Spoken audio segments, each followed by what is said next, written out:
Hello friends, नमस्कार, सत श्री अकाल, आदाब। तो चलिए शुरू करते हैं बिना किसी देरी के। आप यहाँ पर हेडिंग करेंगे इन्वायरमेंट एंड इकोलॉजी। क्या करेंगे? Environment and ecology.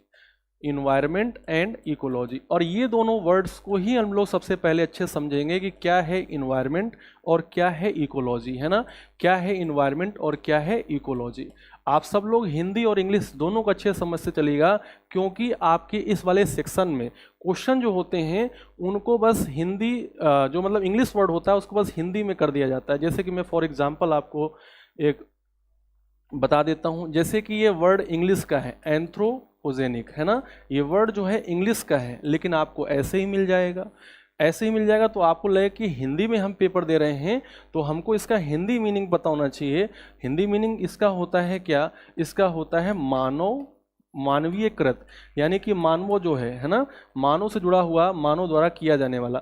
एंथ्रोपोजेनिक ऐसे ही वर्ड मिल जाएगा, ठीक है। तो आपको इंग्लिश वाले वर्ड्स पर भी काफ़ी अच्छे से ध्यान देना है। बिल्कुल बिल्कुल। गुड मॉर्निंग सभी लोगों को। एंथ्रोपोजेनिक के अलावा जैसे कि आप पढ़ते हैं वायुमंडल, क्या पढ़ते हैं? वायुमंडल पढ़ते हैं, एटमॉस्फेयर पढ़ते हैं। एटमॉस्फेयर में जो भी आप पढ़ते हैं, देखते हैं, 5 पढ़ते हैं, है ना। जैसे कि हम लोग बात करें स्ट्रेटोस्फीयर की, ट्रोपोस्फीयर की, मीजोस्फीयर की, ये सब वर्ड्स आपको सेम के सेम वैसे ही मिल जाते हैं। तो हम लोगों को इंग्लिश वर्ड पर भी सबसे ज़्यादा ध्यान देना है। जैसे कि आपके सामने लिखा हुआ है इकोलॉजी, क्या लिखा हुआ है? इकोलॉजी लिखा हुआ है। इकोलॉजी को आप देखिए, ऐसे आपको प्रश्नों में मिलेगा। कैसे मिलेगा? ऐसे लिखा हुआ मिलेगा। तब क्या करेंगे? तब तो आपको इंग्लिश पढ़नी ही पड़ेगी। आपको अपने प्रश्नों में, आपको अपने प्रश्नों में इकोलॉजी ऐसा लिखा हुआ मिलेगा, ठीक है। तो इस तरीके से जब हम लोग पढ़ेंगे कि इंग्लिश और हिंदी दोनों को मिक्स करते हुए, मिलाते हुए पढ़ेंगे, तो हम लोग को कोई समस्या नहीं होने वाली, हम लोग को कोई समस्या नहीं होने वाली है, ठीक है। समझ पा रहे हैं? अब हम लोग इसका हिंदी मीनिंग जानते हैं कि हिंदी मीनिंग क्या है। इसका हिंदी मीनिंग है पर्यावरण। इन्वायरमेंट को आप हिंदी में बोलते हैं पर्यावरण, और इकोलॉजी को आप क्या बोलते हैं? पारिस्थितिकी। क्या बोलते हैं? पारिस्थितिकी, यानी कि इकोलॉजी बोला जाएगा हिंदी में पारिस्थितिकी, ठीक है। पर्यावरण एवं पारिस्थितिकी, पर्यावरण एवं पारिस्थितिकी। गुड मॉर्निंग, गुड मॉर्निंग, बहुत बहुत good morning, very good morning सब। तो पर्यावरण एवं पारिस्थितिकी की हम लोग बात कर रहे हैं। किसकी बात कर रहे हैं? पर्यावरण एवं पारिस्थितिकी की बात कर रहे हैं। तो सबसे पहले हम लोग इन्वायरमेंट के मीनिंग को समझेंगे, फिर हम लोग इकोलॉजी के मीनिंग को समझेंगे, और इस सब्जेक्ट के अंदर क्या क्या चीज़ें पढ़नी है, किन किन चीज़ों को पढ़कर आप अपने एग्जाम्स में एकदम 100% क्वेश्चन सही करने वाले हो, वो सब मैं आपको आज की क्लास में बताने वाला हूँ। तो स्टे ट्यून्ड, मतलब बने रहिए मेरे साथ और चीज़ों को आप समझते रहिए, और जहाँ कहीं भी हो सके आप नोट करने का भी प्रयास करते रहिए, ठीक है। विवेकानंद जी, दिनेश जी, धीरेन्द्र जी, बहुत बढ़िया, शानदार, ठीक है। यहाँ पर देखिएगा, सबसे पहले हम लोग क्या कहेंगे? सबसे पहले हम लोग इन्वायरमेंट को समझेंगे, इन्वायरमेंट का मीनिंग समझेंगे। इन्वायरमेंट को इंग्लिश में ऐसे लिखा गया, इन्वायरमेंट को इंग्लिश में ऐसे लिखा गया, ठीक है। अब आपसे मैंने पूछा, क्या आप इंग्लिश के इन शब्दों को जानते हैं? जरा देखना, इंग्लिश के ये शब्द जजमेंट आपने सुना होगा, पनिशमेंट आपने पनिशमेंट दिया भी होगा, पनिशमेंट आपने लिया भी होगा, है कि नहीं है? जजमेंट न्याय, पनिशमेंट दंड, है ना, पनिशमेंट दंड। इसके बाद आप देखिए, हम लोग अपने शरीर का क्या करते हैं? नरिशमेंट करते हैं। क्या करते हैं? नरिशमेंट करते हैं, ठीक है। ये सारी चीज़ें आपने देखी, समझी। तो यहाँ पर आप देखिएगा, यदि मेंट हटा दें हम, यदि मेंट हटा दें इसमें से, इसमें से, इसमें से, तो बताइएगा ये जो जज है, जज, ये पनिश और ये नरिश, ये सब क्या हो जाते हैं? ये सब मूल शब्द हो जाते हैं। ये सब क्या हो जाते हैं? मूल शब्द हो जाते हैं, रूट वर्ड हो जाते हैं, मूल शब्द हो जाते हैं, रूट वर्ड हो जाते हैं। यदि आप यहाँ से क्या करें? यदि आप यहाँ से मेंट को अलग कर दें, है ना, इसमें से आप मेंट को अलग किए, इसमें से आप मेंट को अलग किए, और इसमें से आप मेंट को अलग किए, तो ये सब क्या हो जाते हैं? रूट वर्ड हो जाते हैं। रूट वर्ड का मतलब समझते हैं? मूल शब्द। हिंदी भी आप पढ़े होंगे कि हिंदी में मूल शब्दों में ही हम लोग क्या करते हैं? प्रत्यय या उपसर्ग जोड़कर नए नए शब्द बनाते हैं। तो यहाँ पर मूल शब्द क्या है? जज है। मूल शब्द क्या है? पनिश है। मूल शब्द क्या है? नरिश है। समझ पा रहे हैं? तो आप मुझे अच्छे से देखकर बता दो जरा ध्यान से कि यहाँ पर मूल शब्द क्या है। इस वाले में मूल शब्द यानी कि रूट वर्ड क्या है? मूल शब्द यानी कि रूट वर्ड क्या है? तो आप कहेंगे सर ये तो बहुत अच्छी बात बता दी आपने कि जजमेंट, पनिशमेंट और नरिशमेंट से हम लोग आसानी से बता सकते हैं कि इसमें मूल शब्द क्या है। ज़रा कमेंट करिएगा आप लोग कि मूल शब्द यहाँ पर क्या है। ज़रा कमेंट करके बताइएगा कि यहाँ पर मूल शब्द क्या है। फटाफट बताइएगा कि यहाँ पर मूल शब्द क्या है। मूल शब्द को आप इंग्लिश में बोलते हैं रूट वर्ड। मूल शब्द को आप इंग्लिश में क्या बोलते हैं? रूट वर्ड बोलते हैं। तो बताइएगा रूट वर्ड यहाँ पर क्या है, मूल शब्द क्या है? कोई बताए, फटाक से आंसर करें। मूल शब्द या रूट वर्ड यहाँ पर क्या है? बहुत बढ़िया, very nice very nice very nice. यहाँ पर क्या है? इन्विरॉन है। क्या बात है, ऐसे सीखोगे ना तो फिर कभी भूलोगे नहीं, ऐसे सीखोगे तो कभी भूलोगे नहीं। यहाँ पर मूल शब्द क्या है? इन्विरॉन है। क्या है? इन्विरॉन है। क्लियर हो रहा है? इन्विरॉन। कभी कभी आप देखेंगे कि आपकी बुक्स में या कहीं पर आपको मिल जाएगा इन्विरॉनर, है ना, ये जुड़ा हुआ मिल जाएगा। इन्विरॉन, वैसे तो इन्विरॉन बिल्कुल राइट है, लेकिन अकॉर्डिंग टू क्वेश्चंस हमको कभी कभी इसको भी सही करना पड़ता है, इसको भी सही करना पड़ता है। इन्विरॉनर, क्या लिखा है? इन्विरॉनर या एनविरॉनर, ठीक है। आप यहाँ पर कहेंगे कि इन्वायरमेंट, इन्वायरमेंट का मूल शब्द क्या है? इन्विरॉन है या इन्वायरनर है। और ये कैसा शब्द है? ये कैसा शब्द है? ये फ्रांसीसी लैंग्वेज का वर्ड है, फ्रांसीसी भाषा का शब्द है, इसलिए हम लोग कहेंगे कि फ्रेंच वर्ड है। क्या कहेंगे? फ्रेंच वर्ड है। तो बताइएगा इन्वायरमेंट की उत्पत्ति किस भाषा से हुई है? इन्वायरमेंट की उत्पत्ति किस भाषा से हुई है? तो आप कहेंगे सर भाषा जो है वो फ्रांसीसी भाषा है। मैक्सिमम आप देखते हैं कि ग्रीक लैंग्वेज का और लैटिन लैंग्वेज का बहुत ज़्यादा इस्तेमाल होता है, बहुत ज़्यादा प्रयोग होता है। लैटिन भाषा या ग्रीक भाषा को ही हम लोग आंसर करते हैं। पहला प्रश्न बना यहाँ से, इतना पढ़ने के बाद पहला प्रश्न बना है कि इन्वायरमेंट की उत्पत्ति हुई है या इन्वायरमेंट का मूल शब्द आया है। ऑप्शन ए ग्रीक भाषा से, ऑप्शन बी लैटिन भाषा से, ऑप्शन सी स्पेनिश भाषा से और ऑप्शन डी है फ्रांसीसी या फ्रेंच भाषा से। तो आपका आंसर क्या होगा? तो आपका आंसर यहाँ पर होगा फ्रांसीसी भाषा, फ्रेंच वर्ड है ना, फ्रांसीसी भाषा से आया है। इसका मीनिंग पूछा गया कि आपका मीनिंग क्या है, इसका मीनिंग पूछा गया कि आपका मीनिंग क्या है। तो इन्होंने अपना मीनिंग बताया, अपना अर्थ बताया। क्या अर्थ बताया? कि मेरा मीनिंग है कंप्लीट सराउंडिंग। मेरा मीनिंग क्या है? कंप्लीट सराउंडिंग्स है। आज पहली क्लास है तो हम लोग एक चीज़ों को बहुत अच्छे समझेंगे। कंप्लीट सराउंडिंग्स है ना,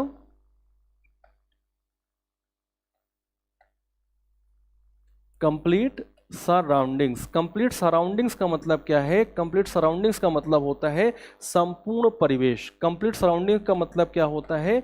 संपूर्ण परिवेश। कंप्लीट सराउंडिंग का मतलब क्या है? संपूर्ण परिवेश। क्या है? संपूर्ण परिवेश।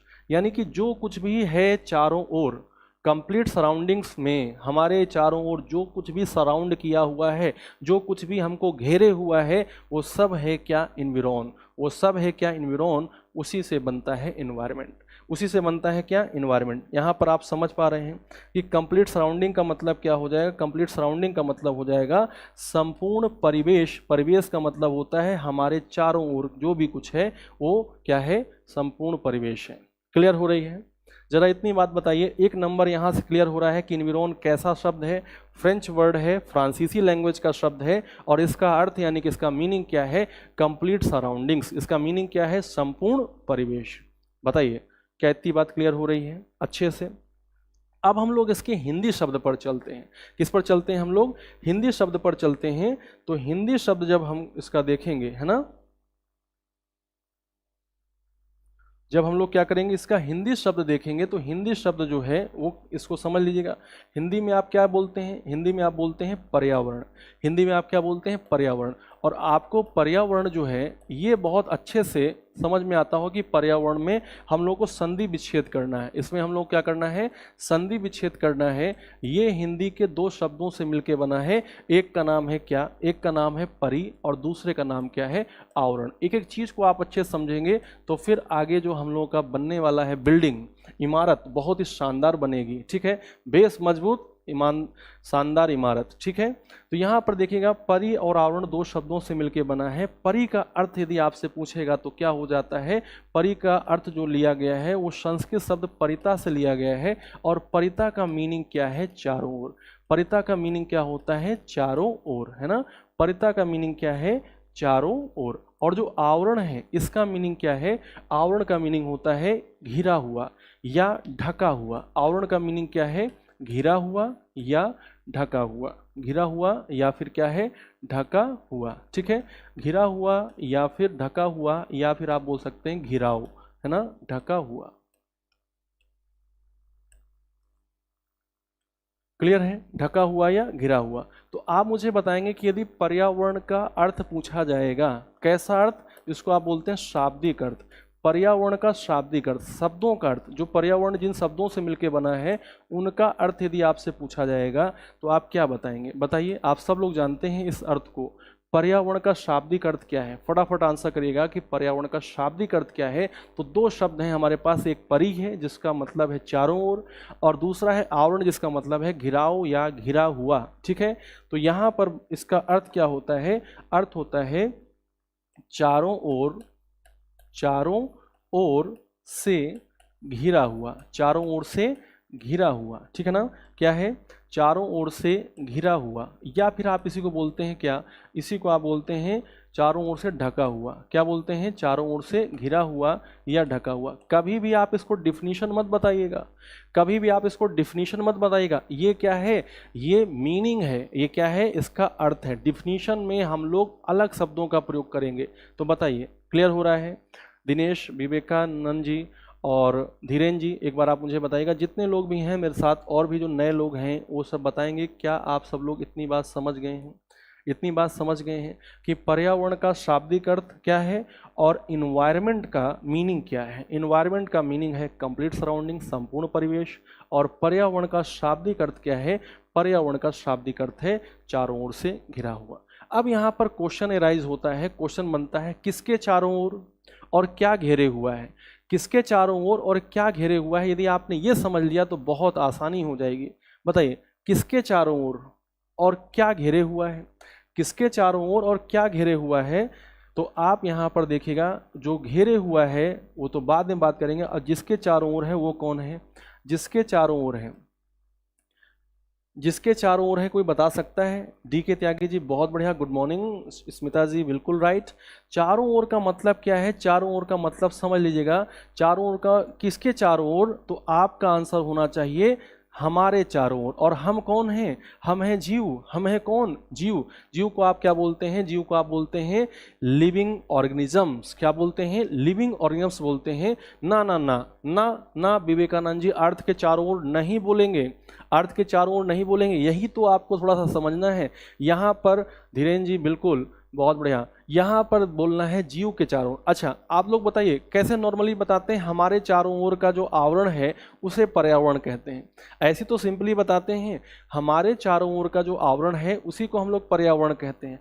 अब यदि हम हैं तो हम कौन हैं? हम जीव हैं। हम कौन हैं? हम जीव हैं। मेरे लाल, मेरे बच्चे, हम कौन हैं? हम जीव हैं। और जीव के चारों ओर हैं। क्या है?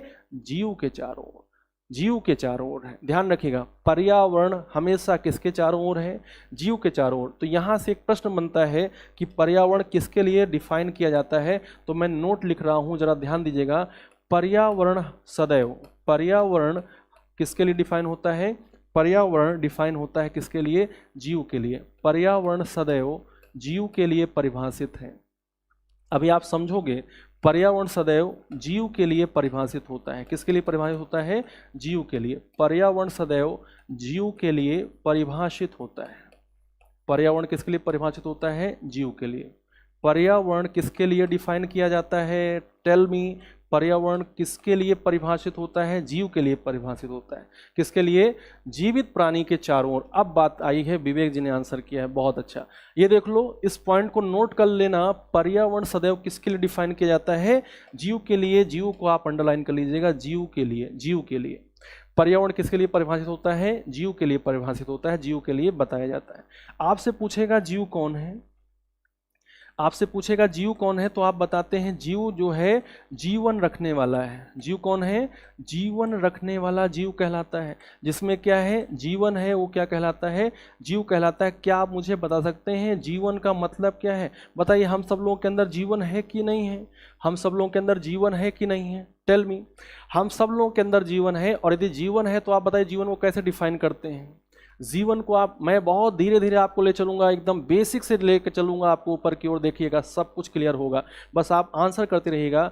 हम लोग जीव हैं और हम लोग के अंदर क्या है, जीवन है। आप मुझे बताइएगा जीवन को कैसे पहचानते हो? क्या इसके अंदर जीवन है? आप कहोगे नहीं है जीवन। क्या बोर्ड के अंदर जीवन है? कहोगे नहीं है जीवन। आप कहोगे पेड़ पौधों के अंदर जीवन है, तो आप कहेंगे हाँ पेड़ पौधों के अंदर जीवन है। जंतु के अंदर जीवन है। कैसे पहचानते हैं? उनके अंदर होती हैं जैविक क्रियाएं, जैसे कि वृद्धि और विकास कर रहा है, कोई गति और स्थानांतरण कर रहा है, किसी में पोषण हो रहा है, उसी में आप श्वसन कर रहे हैं, उसी में आप परिसंचरण हो रहा है, उसी में प्रजनन हो रहा है। जीव अपने जैसे जीवों को उत्पन्न करने की क्षमता रखता है, जबकि ये अपने आप नहीं उत्पन्न कर पाएगा। ये कहाँ उत्पन्न कर पाएगा? नहीं कर पाएगा, लेकिन जीव उत्पन्न कर लेगा। तो ध्यान दीजिएगा, वृद्धि और विकास, पोषण एवं पाचन, गति एवं स्थानांतरण, उत्सर्जन, परिसंचरण, श्वसन, प्रजनन, इसके बाद जैव विकास, ये मेटाबॉलिज्म जिसमें हो, बहुत अच्छा, जिसमें उपापचयी क्रियाएं हों, जिसमें मेटाबॉलिज्म एक्टिविटीज़ होती हों, वही तो जीवन रखता है। तो यहाँ ध्यान दीजिएगा, जीव को आप कहते हैं जीवन रखने वाला, जिनमें जैविक क्रिया हो। ये बात आई है, बहुत अच्छा, वेरी गुड। जिसमें जैविक क्रियाएं हों उसी को आप कहते हैं कि उसमें जीवन है। और जीवन रखने वाला क्या कहलाता है? जीव कहलाता है। तो जीवन को यदि आपको डिफाइन करना हो तो कैसे डिफाइन करोगे? मैं डिफाइन करके बता रहा हूँ आपको, एक एक चीज़ बता रहा हूँ। ये अब जब मेंस की तैयारी करेंगे ना तो ये सब बहुत अच्छे समझ में आएगा आपको। यस, आधारभूत जैविक क्रियाओं का नाम है, आधारभूत जैविक क्रियाओं का नाम, आधारभूत जैविक क्रियाओं का नाम है, ठीक है। आधारभूत जैविक क्रियाएं जैसे क्या? पोषण, पाचन, श्वसन, उत्सर्जन, ये सब नाम सुने हैं कि नहीं? ये सब आपने नाम सुने होंगे। तो आधारभूत जैविक क्रियाओं का नाम, आधारभूत जैविक क्रियाओं का नाम ही क्या है? आधारभूत जैविक क्रियाओं का नाम ही क्या है? जीवन है। आधारभूत जैविक क्रियाओं का नाम ही क्या है? जीवन है। Got it? समझ गए?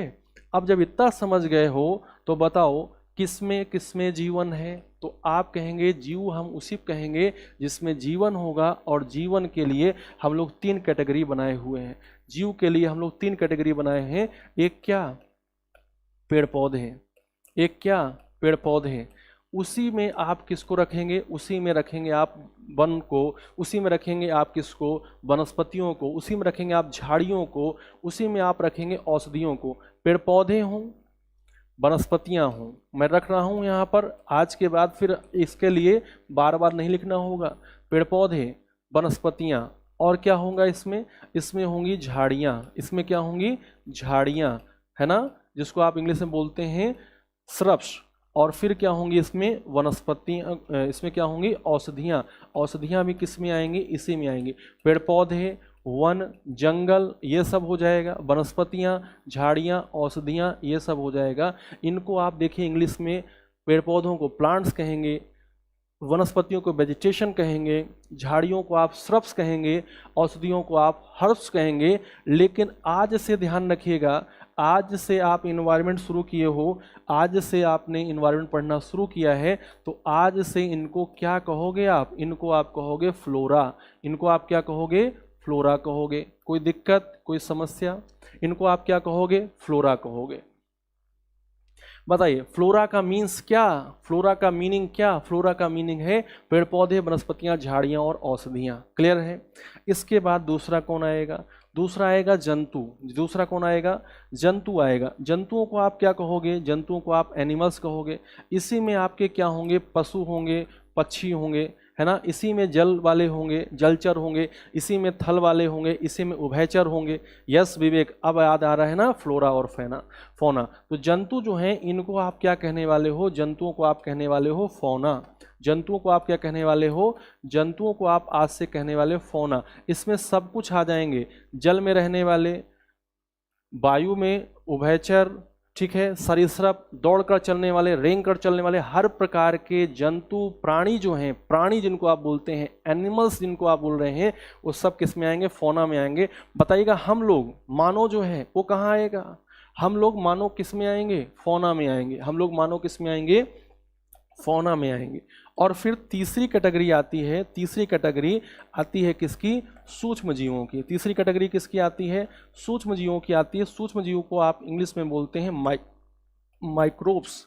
या माइक्रो ऑर्गेनिजम्स क्या बोलते हैं, माइक्रोब्स बोलते हैं, या फिर आप क्या बोलते हैं, माइक्रो ऑर्गेनिजम्स बोलते हैं। क्या बोलते हैं, माइक्रोब्स बोलते हैं, माइक्रो ऑर्गेनिजम्स बोलते हैं। क्लियर है, माइक्रोब्स बोलते हैं या फिर हाँ हम लोग फौना में आते हैं। बहुत अच्छा, माइक्रोब्स बोलेंगे या माइक्रो ऑर्गेनिजम्स बोलेंगे। तो आप मुझे बताइएगा कि जीव को पहचानने में अब कोई दिक्कत होगी क्या, आपको जीव को पहचानने में अब कोई दिक्कत होगी क्या। जीव जो है वो केवल आपको 3 मिल रहे हैं, एक है फ्लोरा, दूसरा है फौना, और तीसरा क्या है, माइक्रोब्स यानी कि माइक्रो ऑर्गेनिजम्स। क्या मिल रहे हैं, माइक्रोब्स या माइक्रो ऑर्गेनिजम्स मिल रहे हैं। क्लियर है, आप मुझे बताइए जो जीव है ये कौन है, जिसमें जीवन है। जीव कौन है, जिसमें जीवन है। और जीवन को बनाए रखने के लिए बताइए, हम लोगों को अपना जीवन बनाए रखने के लिए किसकी आवश्यकता है, बताइए। जल की आवश्यकता है कि नहीं है, वायु की आवश्यकता है कि नहीं है, भोजन की आवश्यकता है कि नहीं है, प्रकाश की आवश्यकता है कि नहीं है, ताप की आवश्यकता है कि नहीं है, बताइए। आदि चीज़ों की हमको आवश्यकता है।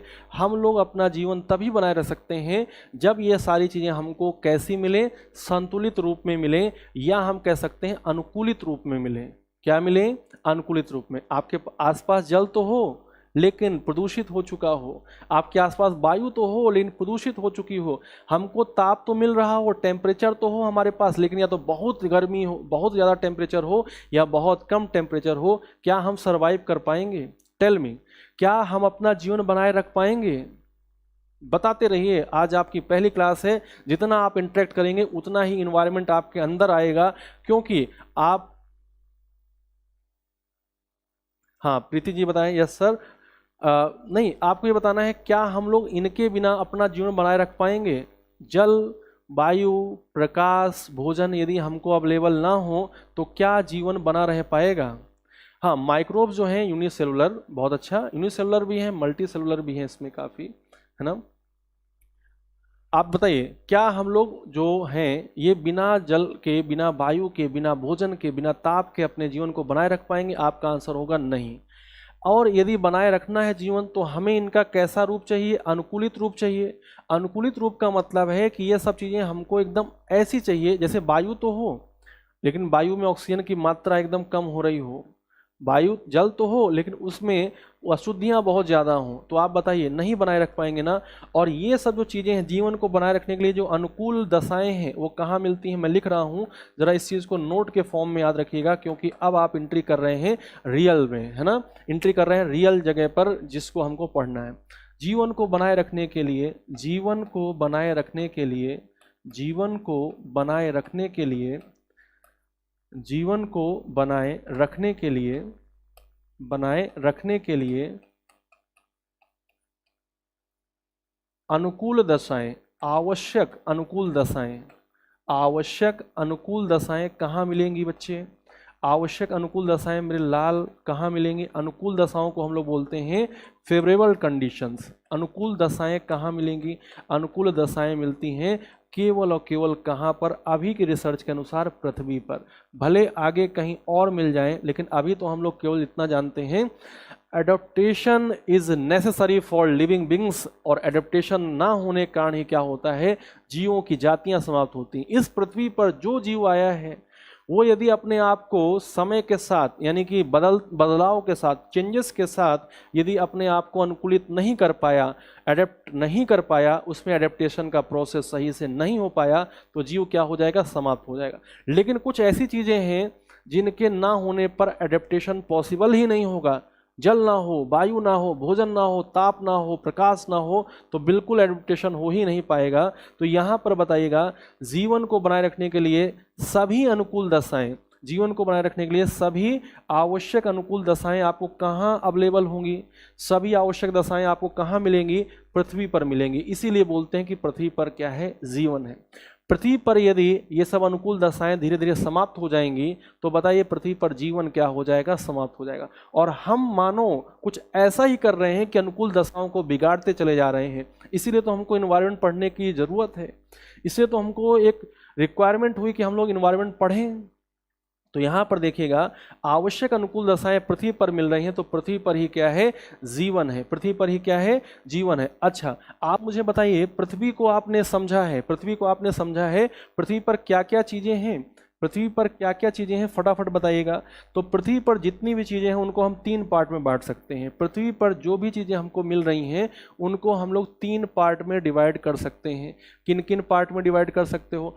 पृथ्वी पर जो महाद्वीप हैं, प्रायद्वीप हैं, द्वीप हैं, पर्वत हैं, पठार हैं, मरुस्थल हैं, ज्वालामुखी हैं, इन सबको एक साथ कलेक्टिवली हम लोग नाम देते हैं क्या?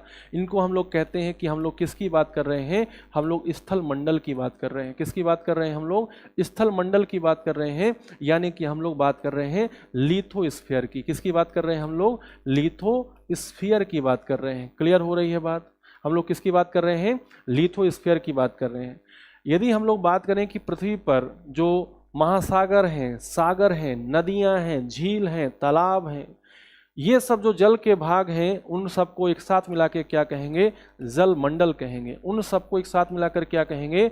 जल मंडल कहेंगे। यानी कि आप इसके लिए वर्ड यूज करेंगे इंग्लिश वाला हाइड्रोस्फीयर। इंग्लिश वर्डिंग पर बहुत ध्यान देने वाली चीज है, बहुत ध्यान देने वाला है। इंग्लिश वर्ड्स जो आपके होंगे बहुत ज़्यादा पूछे जाते हैं। Hydrosphere, hydrosphere. और तीसरा पार्ट क्या होगा? तीसरा पार्ट क्या होगा?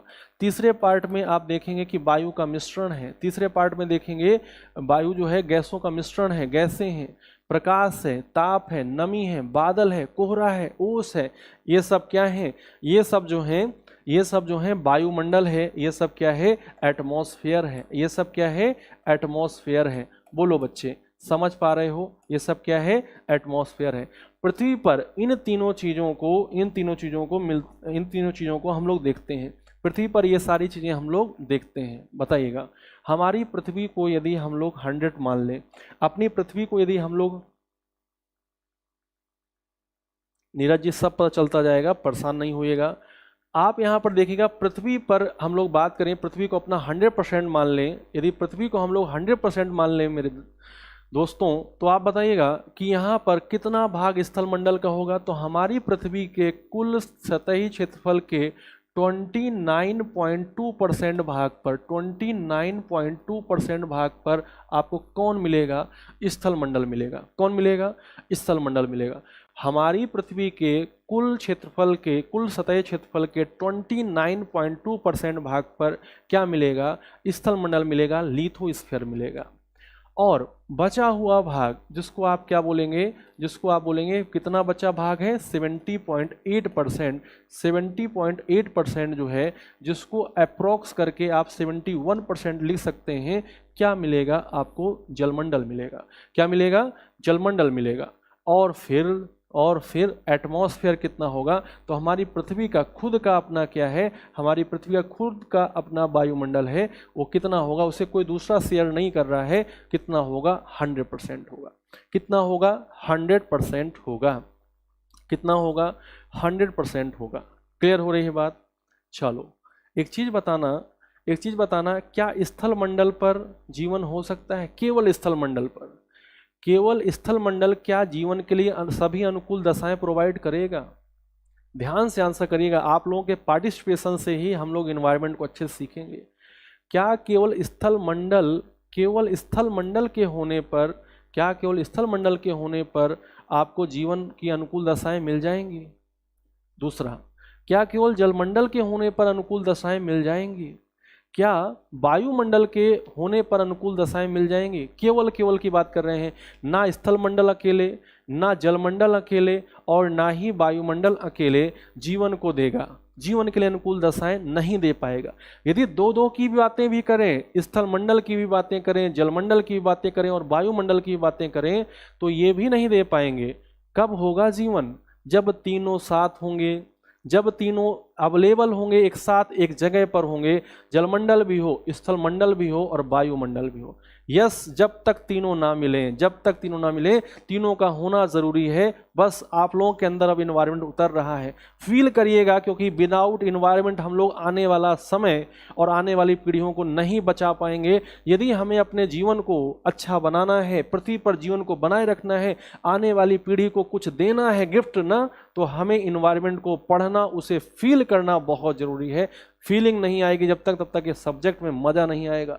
आप समझ पाए 100% कैसे? पृथ्वी का वायुमंडल कोई दूसरा शेयर नहीं करता, इसलिए 100% है, इसलिए क्या है 100% है। ठीक है, तीनों साथ और जीवमंडल, बहुत अच्छा। आइए, स्थल मंडल में क्या क्या चीज़ें आती हैं सब जान गए हो, जलमंडल में क्या क्या चीज़ें आती हैं, वायुमंडल में क्या क्या चीज़ें आती हैं सब जान गए हो। इन तीनों का कॉम्बिनेशन जो होता है, इन तीनों का कॉम्बिनेशन मैं लिख रहा हूं यहाँ पर, जरा समझते चलिएगा। इन तीनों का जो कॉम्बिनेशन होता है उसको आप बोलते हैं क्या? जैवमंडल। स्थल मंडल, जलमंडल यानी कि हाइड्रोस्फीयर, और वायुमंडल। और क्या है? वायुमंडल। स्थल मंडल, जल मंडल और वायुमंडल, इन तीनों का आपको क्या करना है? इन तीनों का आपको उभयनिष्ठ भाग लेना है, इन तीनों का कॉमन पार्ट लेना है, उभयनिष्ठ भाग लेना है। क्यों लेना है? क्योंकि उभयनिष्ठ होने पर ही जीवन के लिए अनुकूल दशाएं मिल पाएंगे। उभयनिष्ठ होने पर ही जीवन के लिए क्या मिल पाएंगी? अनुकूल दशाएं मिल पाएंगी। ध्यान दीजिएगा, कॉमन लेना है। कॉमन का मतलब है जहां पर तीनों अवेलेबल हो। उभयनिष्ठ लेना है, उभयनिष्ठ मतलब कि कॉमन, है ना। उभयनिष्ठ भाग क्या कहलाएगा? तो ये देखिएगा एक नंबर बनता है कि इन तीनों का कॉमन पार्ट यानी कि उभयनिष्ठ भाग क्या कहलाता है? तो इसको आप कहते हैं जीवमंडल। क्या बोलते हैं? जीवमंडल, या फिर आप क्या बोलते हैं? जैवमंडल। जैवमंडल को आप इंग्लिश में क्या बोलते हैं? ध्यान रखिएगा, बायोस्फीयर। क्या बोलते हैं? बायोस्फीयर बोलते हैं। एक एक चीजें आपको समझ में आएंगी कि चीजें यहां से क्लियर होंगी। बायोस्फीयर क्या है? जब पृथ्वी पर स्थल मंडल, जल मंडल और वायुमंडल तीनों मिलेंगे तो क्या बनेगा? जैवमंडल बनेगा। क्या बनेगा? जैवमंडल बनेगा। आप बोलेंगे जैवमंडल क्या है? स्थल मंडल, जल मंडल, वायुमंडल का उभयनिष्ठ भाग है। और जैवमंडल में क्या मिलेगा? जैवमंडल में मिलेगा जीवन के लिए सभी अनुकूल दशाएं। जीवन के लिए सभी अनुकूल दशाएं मिलेंगी। जीवन के लिए सभी अनुकूल दशाएं, जीवन के लिए सभी अनुकूल दशाएं, जीवन के लिए सभी अनुकूल दशाएं कहाँ मिलेंगी? ऑल द फेवरेबल कंडीशंस कहाँ प्रेजेंट होंगी? Present at biosphere. कहाँ मिलेंगी? बायोस्फीयर में मिलेंगी। क्लियर हो रही है? आप हमको बताइएगा, प्रश्न आपके एग्जाम में पूछा गया, आपके पीसीएस के एग्जाम में पूछा गया कि जीव के पाए जाने की सर्वाधिक संभावना कहाँ पर होगी? जीव के होने की सर्वाधिक संभावना कहाँ पर होगी? तो देखिए, जीव कुछ समय के लिए बहुत ऊंचाई पर जा सकता है, लेकिन रक्षात्मक साधनों का यूज करते हुए। क्या हम लोग माउंट एवरेस्ट पर जैसे अभी हैं वैसे चढ़ सकते हैं? क्या हम लोग किसी भी पीक पर ऐसे ही जा सकते हैं? नहीं जा सकते हैं। हमें क्या लेकर जाना पड़ेगा? अपने साथ वो सभी साधन लेकर जाने होंगे जिससे कि हमारे जीवन की क्या होगी? रक्षा होगी, क्योंकि वहां पर जीवन के लिए अनुकूल दशाएं नहीं मिल रही हैं। क्या हम लोग बहुत गहराई पर जा सकते हैं? बिल्कुल जा सकते हैं, लेकिन थोड़े समय के लिए वहां पर रह नहीं सकते हैं। थोड़े समय के लिए जाएंगे और वहां भी हम लोग रक्षात्मक साधनों का यूज करते हुए ही पहुंच पाएंगे। तो आप कहाँ रहेंगे? आप वहां रहेंगे जहां पर जीवन के लिए अनुकूल दशाएं मिल रही हैं। तो बताइएगा, जीव के पाए जाने की सर्वाधिक संभावना कहां पर है? तो जहां पर जीवन के लिए क्या मिल रही है? अनुकूल दशाएं मिल रही हैं, वहीं पर तो जीव के पाए जाने की सर्वाधिक संभावना होगी। तो कहाँ होंगी? जैवमंडल में। जीव मैक्सिमम समय पर कहाँ रहेगा? जैवमंडल में। बताइए, हम लोग कहाँ रहते हैं? जो जीव है, मानव है, वो कहाँ रहता है? ऑप्शन स्थल मंडल, जल मंडल, वायुमंडल और लास्ट में है जैवमंडल। फटाफट आंसर करिएगा। सिंपल चीजों को लेकर हम लोग बड़ी चीजों को बताने वाले हैं। ठीक है, बताइएगा, जैवमंडल में रहेगा, स्थल मंडल में रहेगा, वायुमंडल में रहेगा या स्थल मंडल में रहेगा? तो आप कहेंगे वहीं रहेगा जहां जीवन के लिए सभी अनुकूल दशाएं मिल रही हैं। कहाँ मिल रही हैं? जैवमंडल में। कहाँ मिल रही हैं? जैवमंडल में। क्लियर हो रही है बात? क्लियर हो रही है बात? बोलो, जैवमंडल क्या है? तो आपने समझ लिया था कि जैवमंडल पृथ्वी पर पाया जाने वाला उभयनिष्ठ भाग है। पृथ्वी पर पाया जाने वाला क्या है? उभयनिष्ठ भाग है। जैवमंडल क्या है? पृथ्वी पर पाया जाने वाला उभयनिष्ठ भाग, जहां जीवन के लिए सभी अनुकूल दशाएं मिल रही हैं। जीव के पाए जाने की सर्वाधिक संभावना कहां पर है? जीव के पाए जाने की, जीव के पाए जाने की, जीव के पाए जाने की सर्वाधिक संभावना, जीव के पाए जाने की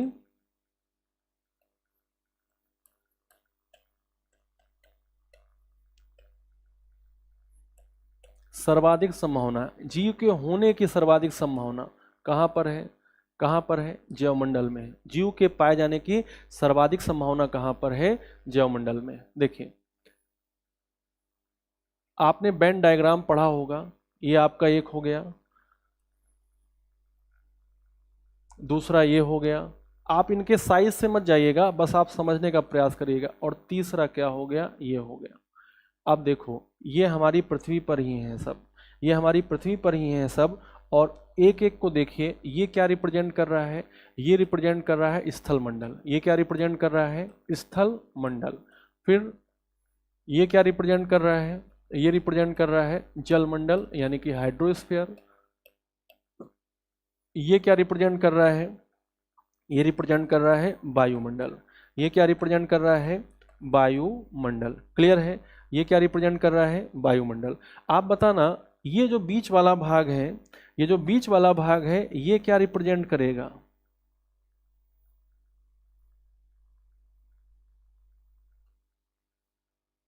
ये बीच वाला भाग ये क्या रिप्रेजेंट करेगा? फटाफट बताइएगा, बीच वाला भाग ये क्या रिप्रेजेंट करेगा? बीच वाला भाग ये क्या रिप्रेजेंट करेगा? तो ये रिप्रेजेंट करेगा जैवमंडल। क्यों इसे आप जैवमंडल कहेंगे? क्योंकि अभी तो आपने सीखा कि जैवमंडल क्या है, ये तीनों का उभयनिष्ठ भाग है। ये तीनों का क्या है? उभयनिष्ठ भाग है। जैवमंडल कहेंगे ना आप इसको, क्या कहेंगे? जैवमंडल कहेंगे, जैवमंडल। ठीक है, क्या कहेंगे? जैवमंडल कहेंगे। वेरी गुड, बोलो समझ में आया? स्थल मंडल, जल मंडल और वायुमंडल का उभयनिष्ठ भाग क्या कहलाएगा? जैवमंडल। आप मुझे बताना कि जीव कहाँ मिलेगा आपको? जीव कहाँ मिलेगा आपको? जीव मिलेगा आपको जैवमंडल में। जीव कहाँ मिलेगा? जैवमंडल में मिलेगा। ये आपने किसको दिखा दिया? ये आपने दिखा दिया जीव को। ये किसको दिखा दिया? जीव को दिखा दिया। क्या एक जीव मिलेगा? नहीं भाई, यहाँ पर आपको सभी जीव मिलेंगे। यहाँ पर आपको क्या होगा? सभी जीव मिलेंगे। तो आप यहाँ पर बताइएगा कि यदि मैं आपसे पूछूं एक प्रश्न कि किसी भी जीव को आप देखिए, किसी भी जीव को देखिए, मान लीजिए इसी जीव को देख लीजिए जो बनाया गया है, इसी जीव को आप देखिए जो बनाया गया है, इस जीव के चारों ओर क्या क्या मिलने वाला है? फटाफट बताइएगा, इस जीव के चारों ओर क्या क्या मिलने वाला है? जीव के चारों ओर, इस जीव के चारों ओर क्या क्या मिलने वाला है?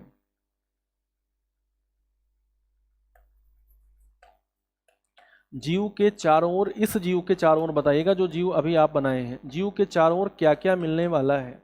तो आप कहेंगे कि इस जीव के चारों ओर, इस जीव के चारों ओर दो तरीके की चीजें मिलेंगी। अब मैं बता रहा हूं कौन कौन सी दो चीजें, आप सब लोग बताते चलिएगा हाँ या ना।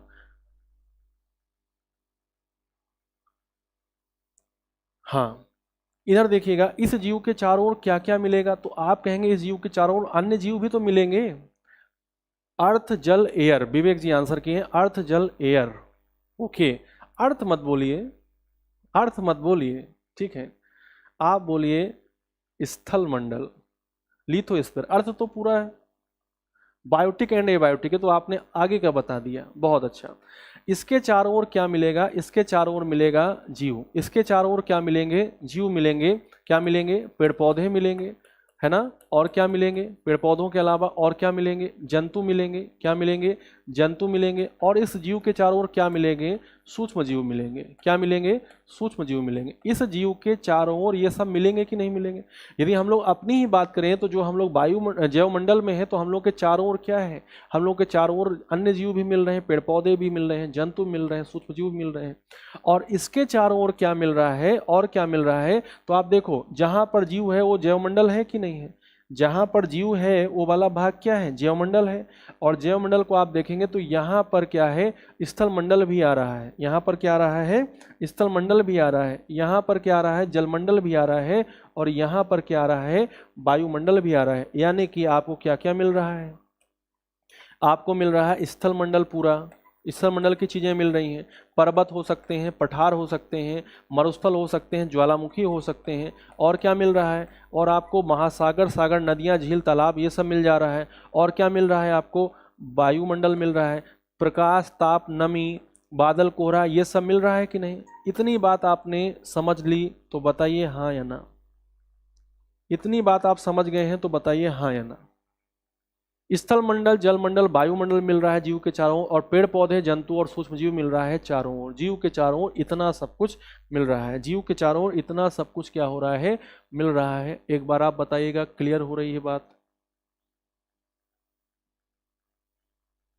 सब लोग बताइए, क्या इतनी बात क्लियर हो रही है? जो जीव बायोस्फीयर में है, जीवमंडल में है, जो जीव बायोस्फीयर में है, जीवमंडल में है, उसमें जीव के चारों ओर जब हम देखें तो पेड़ पौधे, जंतु और सूक्ष्म जीव मिल रहे हैं, और स्थल मंडल, जल मंडल और वायुमंडल मिल रहे हैं। बताइएगा आप ध्यान से, क्या पेड़ पौधों में, जंतुओं में और सूक्ष्म जीवों में जीवन है? पेड़ पौधों में, जंतुओं में और सूक्ष्म जीवों में क्या जीवन है? आप कहेंगे यस जीवन है। आप क्या कहेंगे? यस जीवन है। तो पेड़ पौधों में, जंतुओं में और सूक्ष्म जीवों में जीवन होने के कारण इन्हें हम लोग क्या बोलते हैं? इन्हें हम लोग बोलते हैं जैविक पदार्थ। सजीव नहीं बोलेंगे, क्या बोलेंगे? जैविक पदार्थ। क्या बोलेंगे? जैविक पदार्थ बोलेंगे। स्थल मंडल, जल मंडल और वायुमंडल में जो भी चीजें आपको मैंने बताई, जो भी नाम लिया, क्या इनमें जीवन है? आप कहेंगे इनमें जीवन नहीं है। इन्हें आप क्या बोलेंगे? अजैविक पदार्थ बोलेंगे। इन्हें आप क्या बोलते हैं? अजैविक पदार्थ बोलते हैं। इन्हें आप क्या बोलते हैं? अजैविक पदार्थ बोलते हैं। Tell me. अब बड़ी सी चीज बता, अब बड़ी इंपॉर्टेंट बात आ गई है कि जिनमें जीवन मिलेगा उनको हम लोग क्या बोलेंगे? जैविक पदार्थ बोलेंगे, बायोटिक सब्सटेंस बोलेंगे। जिनमें जीवन मिलेगा उनको हम लोग क्या बोलेंगे? जैविक पदार्थ बोलेंगे। और जिनमें जीवन नहीं मिलेगा उनको हम लोग क्या बोलेंगे? अजैविक पदार्थ। तो हम लोग किस कंक्लूजन पर आए हैं? हम लोग किस कंक्लूजन पर आए हैं बताइए? इतना सब पढ़ने के बाद, इतना सब समझने के बाद, मैं आप लोगों को इसलिए बताया कि कुछ लोग हो सकते हैं जिन्होंने पहले ये सब चीज़ों को समझा ना हो, एकदम अंदर से समझनी होनी चाहिए कि ये बात जो हम लोग कह रहे हैं बिल्कुल सत्य है, ये बात बिल्कुल क्या है? राइट है। जीव के चारों ओर क्या मिलेंगे? जैविक पदार्थ। और जीव के चारों ओर क्या मिलेंगे? अजैविक पदार्थ। क्या क्लियर है? क्या क्लियर है ये वाली बात? तो अब मैं लिखता हूं, यहां पर ध्यान दीजिएगा।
देखिए, जीव के चारों ओर क्या मिल रहे हैं? जैविक पदार्थ और अजैविक पदार्थ। और इन पदार्थों से जीव क्या है? घिरा हुआ है। ये पदार्थ क्या बना रहे हैं?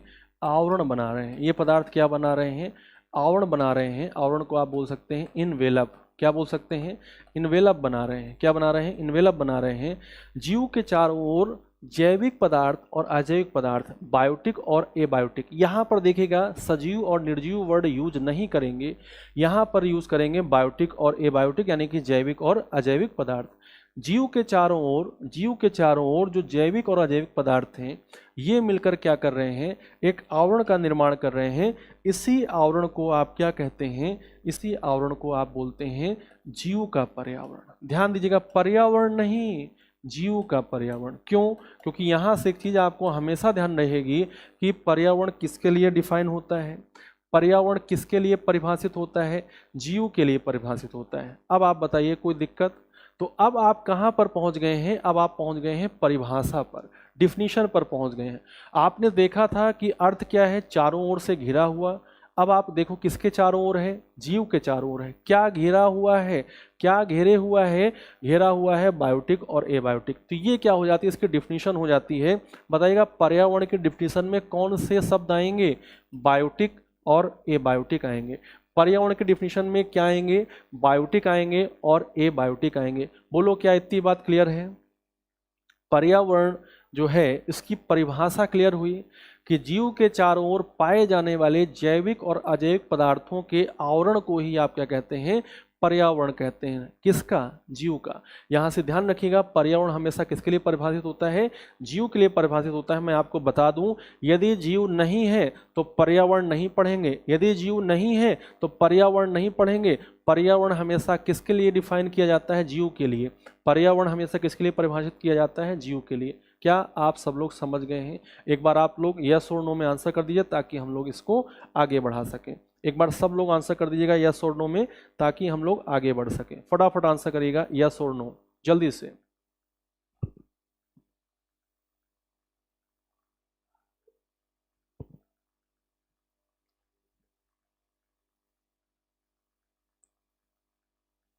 हाँ, बायोटिक एंड एबायोटिक कंपोनेंट भी हम लोग पढ़ेंगे। पहले आप इतना बताइए, इतना क्लियर हो गया है? पूजा जी, विवेक जी, सौरभ जी और विवेकानंद जी, सब कोई बताइए। सबका एक बार यस और नो का जो आंसर है मुझे फील करिएगा, मुझे बताएगा। दिनेश जी बहुत बढ़िया, मुझे फील कराएगा। मोहित जी मुझे फील कराएगा कि आप सब लोग बहुत अच्छे समझ रहे हैं। इसको आपको फील करना है। चलो, एक बहुत ही इंपॉर्टेंट बात मैं आप लोगों को शेयर करने जा रहा हूँ। अब इसको दूसरी तरीके से डिफाइन करें, दूसरी तरीके से डिफाइन करें, दूसरी तरीके से डिफाइन कर लें। इसको हम लोग दूसरी तरीके से डिफाइन करते हैं कि जो पर्यावरण है ये क्या है? तो आप कहेंगे जीव के चारों ओर पाई जाने वाली, जीव के चारों ओर पाई जाने वाली, चारों ओर पाई जाने वाली, पाई जाने वाली, पाई जाने वाली क्या है? बाह्य शक्तियां हैं। बाह्य शक्तियां, बाह्य शक्तियों, और शक्तियों के अलावा यहां पर हम यूज कर सकते हैं वर्ड दशाओं, दशाओं का योग। ध्यान दीजिएगा, जो पर्यावरण है ये क्या है? ये जीव के चारों ओर पाई जाने वाली, जीव के चारों ओर पाई जाने वाली बाह्य शक्तियों या दशाओं का योग। दशाओं का योग क्या कहलाता है? पर्यावरण कहलाता है। क्या कहलाता है? पर्यावरण कहलाता है। जीव का पर्यावरण कहलाता है। इन्वायरमेंट ऑफ लिविंग ऑर्गेनिज्म कहलाता है। जीव का क्या कहलाता है? पर्यावरण कहलाता है। अब देखिए, ये जो बाह्य दशाएं हैं, ये जो बाह्य शक्तियां हैं, ये जीव को क्या करती हैं? प्रभावित करती हैं। ये जीव को क्या करती हैं? प्रभावित करती हैं। किस पर प्रभाव डालेंगी? क्या क्या प्रभाव डालेंगी? आप हमको जरा समझ के बताइएगा। यस, जीव के चारों ओर पाई जाने वाली बाह्य शक्तियों, दशाओं का योग क्या कहलाता है? जीव का पर्यावरण कहलाता है। बताइए, हमारे चारों ओर प्रकाश है, ताप है, नमी है, बादल है, कोहरा है, वर्षा है, हमारे चारों ओर ज्वालामुखी हैं, पर्वत हैं, पठार हैं, महासागर हैं, सागर हैं। बताइए, क्या ये सारी चीज़ें प्रभावित करती हैं कि नहीं हमको करती हैं? जीव के चारों ओर जो दशाएं हैं, कंडीशंस हैं, वो क्या करेंगी? प्रभावित करेंगी। यदि वो सकारात्मक प्रभाव लाएंगी, यदि वो सकारात्मक प्रभाव डालेंगी, पॉजिटिव इफेक्ट डालेंगी, तो जीव हमेशा अपने आप को अनुकूलित बनाए रखेगा। और यदि वो निगेटिव प्रभाव डालेंगी, नकारात्मक प्रभाव डालेंगी, तो जीव उन दशाओं में, जो दशाएं अब उसके अनुकूल नहीं है, उन दशाओं में अपना जीवन बनाए नहीं रह सकता है। बताइए, हमारा जो रहन सहन है, हमारे जो रहन सहन है वो किस पर डिपेंड करते हैं? वो डिपेंड करते हैं हमारे चारों ओर की पाई जाने वाली दशाओं पर। दूसरा, हमारा जो खान पान है, हमारा जो क्रियाकलाप हैं, एक्टिविटीज़ हैं, वो भी किस पर डिपेंड करती हैं? वो भी किस पर डिपेंड करती हैं? हमारे चारों ओर पाई जाने वाली परिस्थितियों पर डिपेंड करती हैं, है ना? चारों ओर पाई जाने वाली परिस्थितियों पर डिपेंड करती हैं क्रियाकलाप। हमारी जो संरचना है वो भी किस पर डिपेंड करती है? हमारे चारों ओर पाई जाने वाली बाह्य दशाओं पर डिपेंड करती है। हमारा जो अस्तित्व है, हमारा जो एग्जिस्टेंस है, हमारा का मतलब समझ रहे हो? हमारा का मतलब जीव है यहाँ पर, क्योंकि हम सब लोग जीव हैं कि नहीं? ये भी किस पर डिपेंड करता है? ये भी डिपेंड करता है बाह्य दशाओं पर। अच्छा, आप मुझे बताइएगा कि जो ठंडे प्रदेशों में रहते हैं और जो गर्म प्रदेशों में रहते हैं, उनके रहन सहन में अंतर है कि नहीं है? उनके क्रियाकलापों में अंतर है कि नहीं है? एस्किमो बर्फ के बने घरों में रहते हैं, है ना? एस्किमो बर्फ के बने घरों में रहते हैं, और असम में लोग किस में बनाते हैं? अपना बांस के ऊंचे खंभों पर अपने लकड़ी के घर बनाते हैं। ठीक है, आप थोड़ा सा समझिए, ठंडियों के दिनों में आप लोग क्या करते हैं? आप लोग कम नहाते हैं या एक बार नहाते हैं। गर्मियों के दिनों में आप 3-3 4-4 बार नहाते हैं। क्या हैं? आप गर्मियों के दिनों में जल्दी उठते हैं, देर से सोते हैं, ठंडियों के दिनों में आप जल्दी सो जाते हैं और देर से उठते हैं। ये सब चीज़ें आप देखते हैं कि नहीं? मतलब एक्चुअली जो है स्टूडेंट लाइफ में तो आप कर ही रहे हैं। बताइए, आप बताएंगे कि टुंडा प्रदेशों में पाई जाने वाली जो वनस्पति होगी उसका विषुवत रेखीय प्रदेशों में पाई जाने वाली वनस्पति से बिल्कुल क्या होगा? अलग अलग होगा कि नहीं होगा? आप मुझे बताएंगे कि जो यूरोप में रहने वाले लोग हैं और अफ्रीका में रहने वाले जो लोग हैं उनकी संरचनाओं में अंतर होगा कि नहीं? आपके सामने दो लोगों को खड़े कर दें, आपके सामने दो लोगों को खड़ा कर दें, एक खड़ा कर दें आपको अफ्रीका से लाकर एक व्यक्ति को, और एक खड़ा कर दें कहाँ से? यूरोप से लाकर व्यक्ति को। बताइए, पहचान लोगे उनको? पहचानने में आपको समस्या नहीं होगी, क्योंकि दोनों की संरचनाएं क्या होंगी? अलग अलग होंगी। और बताइए, अस्तित्व जो है वो जीव का किस पर निर्भर करता है? बाह्य दशाओं पर निर्भर करता है। किस पर निर्भर करता है? बाह्य दशाओं पर निर्भर करता है। आप मुझे बताइएगा कि जो हमारे आसपास यदि जल प्रदूषित होने लगेगा, वायु प्रदूषित होने लगेगी, या हमारे आसपास बहुत ज़्यादा टेम्परेचर हो जाएगा, या फिर हिमयुग आ जाएगा, आइस एज आ जाएगा, तो बताइए क्या हम अपना जीवन बनाए रख पाएंगे? नहीं, हमारा अस्तित्व भी क्या हो जाएगा? खतरे में पड़ जाएगा। तो कहने का मतलब क्या है? कहने का मतलब ये है मेरे बच्चे कि जो आपका अस्तित्व है, जीव का जो अस्तित्व है, ये भी किस पर निर्भर करता है? बाह्य दशाओं पर, बाह्य शक्तियों पर निर्भर करता है। और उन्हीं को तो आप क्या कह रहे हैं? पर्यावरण कह रहे हैं। अब आप थोड़ा सा समझ पा रहे होंगे कि पर्यावरण जीव के लिए कितना इंपॉर्टेंट है। आप यहाँ से कुछ मीनिंग या कुछ आप लोग थोड़ा सा सोच पा रहे होंगे, आप इसको फोरकास्ट कर पा रहे होंगे कि जो पर्यावरण है वो जीव के लिए कितना इंपॉर्टेंट है। बताइए, मैंने आपको बताया कि जो बाह्य शक्तियां हैं, जो बाह्य दशाएं हैं, वो दो प्रकार के आपको प्रभाव देंगी, या तो सकारात्मक प्रभाव देंगी या तो नकारात्मक प्रभाव देंगी। सकारात्मक प्रभाव दिया तो जीव जो है उन दशाओं में अपने आप को अनुकूलित रख पाएगा, तो जीवन बना रह जाएगा। और यदि नकारात्मक प्रभाव देना शुरू कर दिए तो जीव अपने आप को अनुकूलित नहीं कर पाएगा, तो क्या हो जाएगा? समाप्त हो जाएगा, है ना? भौगोलिक कारकों का प्रभाव, बहुत अच्छा, बहुत से प्रभाव हैं, बहुत से कारक हैं, उनको हम लोग आगे पढ़ेंगे। कारक आप पढ़ते हैं, इकोलॉजिकल फैक्टर्स आप पढ़ते हैं, कौन कहाँ पर क्या प्रभाव डालेगा, इन सब का आप अध्ययन करते हैं। आप बताइए, क्या इतनी बात समझ में आई? जीव के चारों ओर पाई जाने वाली बाह्य दशाओं, बाह्य शक्तियों का योग जीव का पर्यावरण कहलाता है, जो जीव के रहन सहन को, जीव के क्रियाकलाप को, जीव की संरचना को, इवन एग्जिस्टेंस को यानी अस्तित्व को भी प्रभावित करता है। एग्जिस्टेंस को यानी कि अस्तित्व को भी प्रभावित करता है। क्लियर हो रही है बात? अब मैं इसको आगे बढ़ाता हूं, आगे बढ़ते हैं। बताइए, अभी आपने कहा कि जीव जो है उसके चारों ओर क्या मिल रहा है? एक आवरण मिल रहा है। जीव के चारों ओर क्या मिल रहा है? एक आवरण मिल रहा है। जीव के चारों ओर क्या मिल रहा है? एक आवरण मिल रहा है, जिसे आप क्या बोलते हो? पर्यावरण। आवरण मिल रहा है जिसको आप क्या बोलते हो? पर्यावरण बोलते हो। यही ना आपने बताया, यही ना आपने सीखा। फटाफट बताइएगा उस आवरण में क्या क्या है? फटाफट बताइएगा उस आवरण में क्या क्या है? उस आवरण में क्या क्या है, यानी कि पर्यावरण में क्या है? तो आपने कहा सर केवल दो चीजें हैं, या तो सारे के सारे जिनमें जीवन है उनको हम लोग जैविक पदार्थ कह देंगे, बायोटिक सब्सटेंस कह देंगे, या फिर हम लोग अजैविक पदार्थ कह देंगे जिनमें जीवन नहीं है। जिनमें जीवन नहीं है उनको हम लोग क्या कह देंगे? अजैविक पदार्थ कह देंगे। जरा एक चीज आप मुझे बताइए कि पहचान लोगे कौन जैविक पदार्थ हैं? पहचान लोगे कौन जैविक पदार्थ हैं? पहचान लोगे कौन जैविक पदार्थ हैं? यस, पहचान लेंगे। जिनमें जीवन है वो जैविक पदार्थ हैं, जिनमें जीवन नहीं है वो क्या है? अजैविक पदार्थ हैं। जिनमें जीवन नहीं है वो क्या है? अजैविक पदार्थ हैं। जिनमें जीवन नहीं है वो क्या है? अजैविक पदार्थ हैं। ठीक है ना? जिनमें जीवन नहीं है वो क्या है? अजैविक पदार्थ। जिनमें जीवन है वो क्या है? जैविक पदार्थ हैं। ठीक है।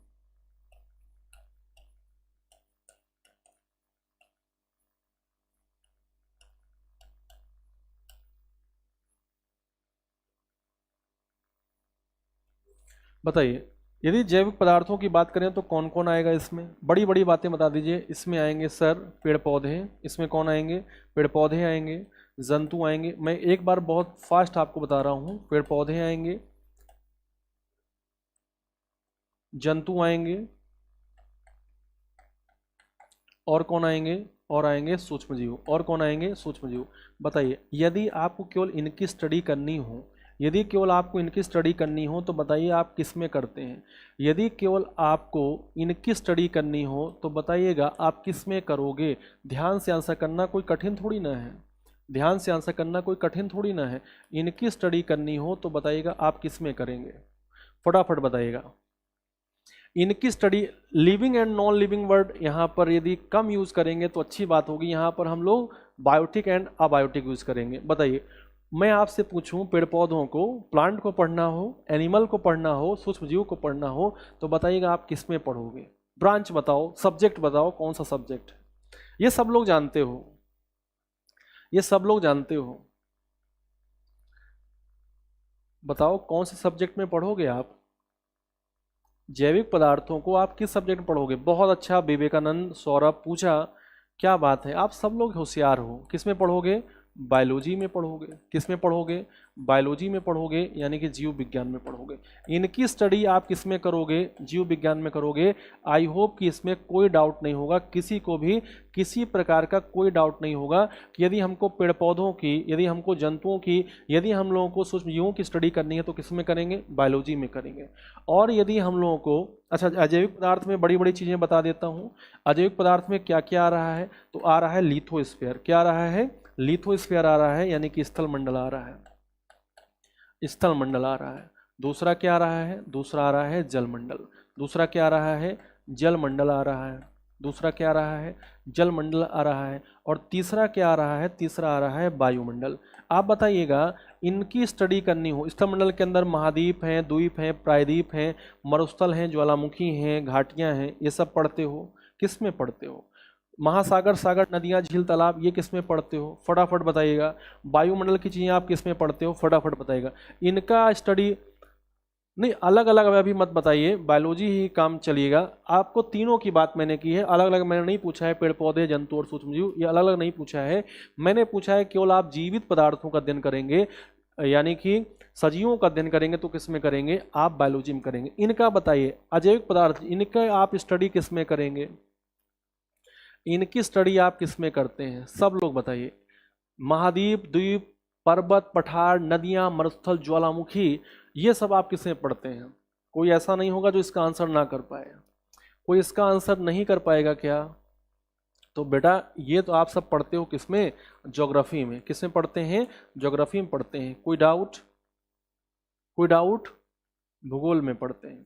पर्वत, पठार, नदियां, मरुस्थल, जो महासागर, सागर, नदी, ज्योग्राफी। बहुत अच्छा पूछा विवेक, दिनेश, सौरभ, क्या बात है, समझ गए, समझ गए। आप बस आप मेरा प्रश्न का आंसर करिएगा। पर्यावरण में जैविक और अजैविक पदार्थों का, पर्यावरण में जैविक और अजैविक पदार्थ हैं। जब हम लोग जैविक पदार्थों की स्टडी बायोलॉजी में कर रहे हैं, जब हम लोग अजैविक पदार्थों की स्टडी ज्योग्राफी में कर रहे हैं, तो क्या नीड है हम लोग को एनवायरनमेंट पढ़ने की, क्या नीड है हम लोग को एनवायरनमेंट पढ़ने की, ज़रा बताओ। यदि आपको पहले से ही पढ़ाया जा रहा है जैविक पदार्थों को बायोलॉजी में, अजैविक पदार्थों को ज्योग्राफी में पढ़ाया जा रहा है, तो क्या नीड है दोनों, क्या नीड है हम लोग को इन्वायरमेंट पढ़ने की, क्या नीड है हम लोगों को इन्वायरमेंट एंड इकोलॉजी पढ़ने की, फटाफट बताइएगा। क्या नीड है हम लोगों को इन्वायरमेंट एंड इकोलॉजी पढ़ने की, टेल मी। आपने बिल्कुल सही बताया कि जीवित पदार्थों का, पेड़ पौधों का, जंतुओं का अध्ययन हम लोग बायोलॉजी में करते हैं। अजैविक पदार्थों का हम लोग अध्ययन, स्टडी हम लोग ज्योग्राफी में करते हैं, भूगोल में करते हैं। अब आप में से कितने लोग बताएंगे मुझको कि इन दोनों को जब पहले से ही पढ़ रहे थे तो क्या नीड थी, क्या ज़रूरत है, क्या आवश्यकता है कि हम लोग एक नया सब्जेक्ट शुरू करते हैं, इन्वायरमेंट। देखो बायोलॉजी भी पढ़ते हो आप, साइंस के अंदर आप ज्योग्राफी पढ़ते हो। आप बताओ क्या नीड है, कोई बताएगा, कोई बताएगा, बोलो मेरे लाल, कोई बताए जल्दी से। मेरे लाल, मेरे पीले, मेरे नीले, फटाफट बताओ क्या आंसर होगा इसका। यदि आप साथ के हैं तो मेरे फ्रेंड्स, मेरे स्टूडेंट्स, सब लोग बताओ।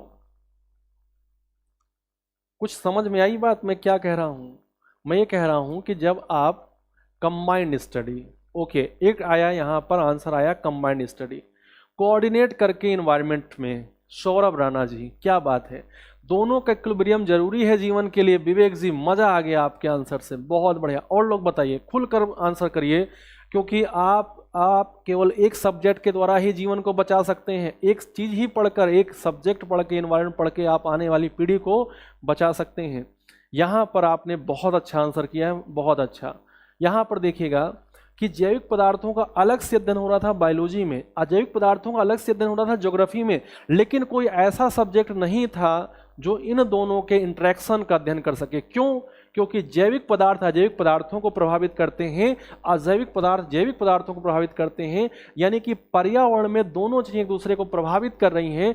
अब इनका इक्विलिब्रियम कैसे बनाया जाए, इनका सामंजस्य कैसे स्थापित किया जाए, इनको किस प्रकार से रखा जाए कि सब चीजें ओके ओके हो जाएं, इसीलिए एक नए सब्जेक्ट की शुरुआत होती है जिसको हम लोग इन्वायरमेंट कहते हैं, इन्वायरमेंटल स्टडीज कहते हैं, इन्वायरमेंट कहते हैं या फिर हम लोग इन्वायरमेंटल स्टडीज कहते हैं। क्या बात क्लियर हो पा रही है? बोलिए, क्या बात क्लियर हो पा रही है? थोड़ा सा बताइए, क्या बात आप लोगों को क्लियर हुई कि हम लोग जीवित पदार्थों का बायोलॉजी में अलग से अध्ययन कर रहे हैं, अजैविक पदार्थों का भूगोल में अध्ययन कर रहे हैं, ज्योग्राफी में कर रहे हैं, लेकिन एक दूसरे का साथ नहीं अध्ययन कर रहे हैं, एक दूसरे के इंटरेक्शन को, अंतः क्रियाओं को हम लोग नहीं पढ़ रहे हैं, एक दूसरे के प्रभावों को हम लोग नहीं पढ़ रहे हैं। यदि हम लोगों ने एक दूसरे के प्रभावों को नहीं पढ़ा तो जीव जो है वो इन्हीं दोनों के बीच में तो प्रभावित होगा, इन्हीं दोनों के बीच में रहकर तो प्रभावित होगा। जैविक पदार्थ अजैविक पदार्थों को, अजैविक पदार्थ जैविक पदार्थों को प्रभावित करेंगे। जब इनका हम लोग इंटरेक्शन ही नहीं पढ़ेंगे तो फिर हम लोग चेंजेस जो हो रहे हैं तो एडेप्टेशन कैसे कर पाएंगे, अनुकूलन कैसे कर पाएंगे, और यदि अनुकूलन नहीं कर पाएंगे तो समय के साथ हम लोग क्या हो जाएंगे, समाप्त हो जाएंगे। हम लोग क्या हो जाएंगे, समाप्त हो जाएंगे। कर पा रहे हैं बात? अब मैं आपको एक चीज बताता हूं कि पर्यावरण में हम लोग क्या करते हैं, इन्वायरमेंट में जब पढ़ते हैं हम लोग, मैं यहाँ पर लिख देता हूँ, इन्वायरमेंटल स्टडीज क्यों की जाती है, इन्वायरमेंटल स्टडीज है ना, इन्वायरमेंटल स्टडीज क्यों की जाती है, जिसको आप ईवीएस बोलते हैं। इसलिए इन्वायरमेंटल स्टडीज में आप क्या पढ़ते हैं, इन्वायरमेंटल स्टडीज में आप पढ़ते हैं ईवीएस। क्या पढ़ते हैं? ईवीएस। और ईवीएस क्यों पढ़ते हैं, सॉरी, इन्वायरमेंटल स्टडी में क्या पढ़ते हैं आप, इन्वायरमेंट पढ़ते हैं, इन्वायरमेंट का स्टडी, इन्वायरमेंट की स्टडी, इन्वायरमेंट का अध्ययन। और इन्वायरमेंट का अध्ययन क्यों करते हैं? क्योंकि इन्वायरमेंट में जो चीज़ें मिल रही हैं, दो, इन्वायरमेंट में दो चीज़ें जो मिल रही हैं, कौन कौन सी? एक मिल रही हैं बायोटिक और दूसरी क्या मिल रही हैं, एबायोटिक। दूसरी क्या मिल रही हैं, बायोटिक, और दूसरी क्या मिल रही हैं, एबायोटिक। एनवायरनमेंट में दो चीज़ें मिल रही हैं, बायोटिक और एबायोटिक, यही तो है ना। अब देखिए, बायोटिक क्या कर रही है, बायोटिक प्रभावित कर रही है एबायोटिक को, और एबायोटिक किसको प्रभावित कर रहा है, बायोटिक को। ठीक है, एबायोटिक किसको प्रभावित कर रहा है, बायोटिक को। तो यहां पर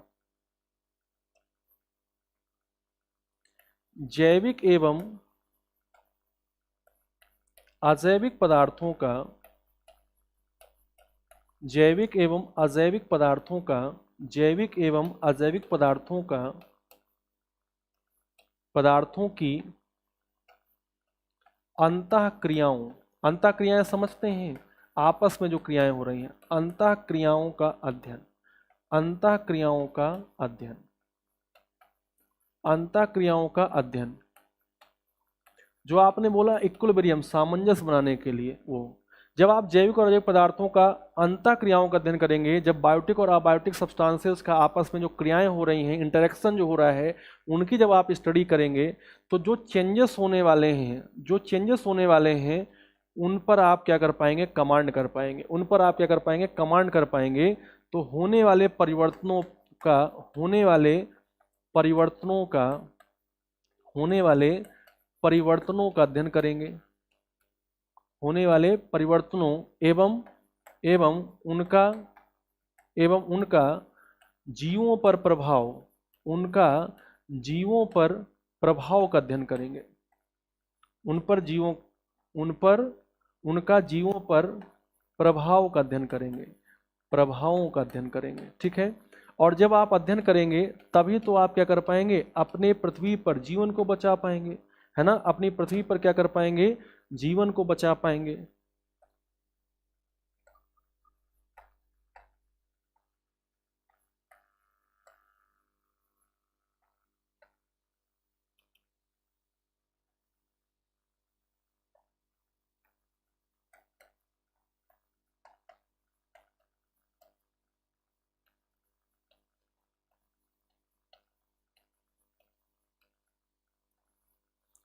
बताइए, क्लियर हुआ? अब किसी को कोई डाउट नहीं होगा, कोई ये नहीं पूछेगा कि सर हम बायोलॉजी पढ़ रहे थे जैविक पदार्थ, हम लोग भूगोल पढ़ रहे थे अजैविक पदार्थ, क्या नीड है हमें इन्वायरमेंट पढ़ने की, क्यों जरूरी है इन्वायरमेंट पढ़ने की? देख लो लास्ट पॉइंट, आप अपना सब लोग जीवन बना रहे हैं, कोई जीव अपने आप को समाप्त नहीं होना देना चाहता है, कोई जीव अपने आप को समाप्त नहीं होने देना चाहता है। यदि हमने जैविक और अजैविक क्रियाओं के इंटरेक्शन को समझ लिया, इंटरेक्शन को पढ़ लिया, कौन किसको कैसे प्रभावित करता है ये समझ गए हैं, तो उनसे जो परिवर्तन हो रहे हैं, उनसे जो परिवर्तन हो रहे हैं, चेंजेस हो रहे हैं, और उन चेंजेस का जीवों पर क्या इफेक्ट आ रहा है उसको हम लोग अच्छे से समझ लेंगे, उसको हम लोग क्या कर लेंगे, अच्छे समझ लेंगे मेरे बच्चे। और जब अच्छे समझ लेंगे तो जो भी चेंज हमारे अपोजिट में हो रहा है, जो भी नकारात्मक परिवर्तन हो रहा है, उसको हम लोग क्या करेंगे, उसको हम लोग उससे हम लोग बच जाएंगे, या उसको हम लोग कंट्रोल कर लेंगे, जिससे कि जीवन को बचा सकते हैं, पृथ्वी को बचा सकते हैं। बोलो कुछ मजा आया आप लोगों को?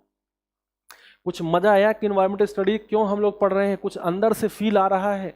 जानते तो आप हो, लेकिन अब आप इसको सब्जेक्ट के रूप में पढ़ रहे हो। बताओ कुछ अच्छा लग रहा है? अब मैं एक चीज आपको बहुत अच्छी सी बताने वाला हूं, कनेक्शन बताने वाला हूं, कनेक्शन बताने वाला हूं। एक बार बताइए सब लोग, आंसर करिएगा कि इतना आप समझने के बाद चीजों को बचाने का प्रयास करेंगे कि नहीं करेंगे? और बचाने के लिए, अपने जीवन को बचाने के लिए आपको इन्वायरमेंट पढ़ना जरूरी होगा। मैं यहां लिखने जा रहा हूं, इन्वायरमेंट इज, या इन्वायरमेंटल स्टडी, इन्वायरमेंट को हम लोग क्या कह रहे हैं, ईवीएस लिख दें। क्या लिख दें? ईवीएस।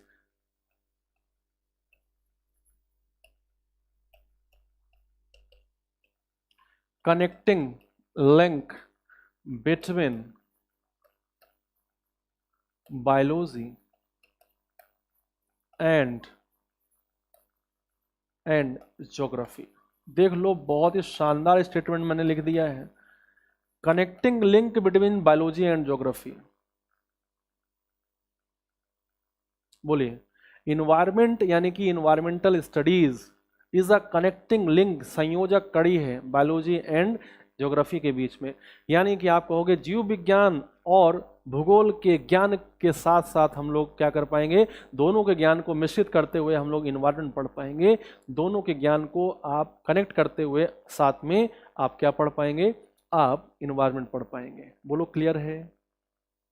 बोलो क्लियर है कि नहीं? बोलो क्लियर है कि नहीं? अब मैं एक चीज आपको बना के बताता हूं, बताइएगा जीव में सबसे छोटा क्या है जिसमें जीवन को आधार, जिसमें जीवन कहा जाता है कि जीवन का आधार है? जीव में सबसे छोटा क्या है जिसे कहा जाता है कि जीवन का आधार है? तो आप कहते हैं कोशिका। आप कहते हैं क्या? कोशिका, जिसको सेल कहते हैं। आप कहते हैं जीवन का आधार क्या है? कोशिका है, यानी कि सेल है। जीवन का आधार क्या है? कोशिका है, यानी कि सेल है। कोई डाउट? जीवन का आधार, जीवन का आधारभूत इकाई, जीवन की आधारभूत इकाई क्या है? कोशिका है। क्या है? कोशिका है, सेल है। बताइएगा, एक जैसी कोशिकाएं, एक जैसी कोशिकाएं मिलकर क्या बनाती हैं?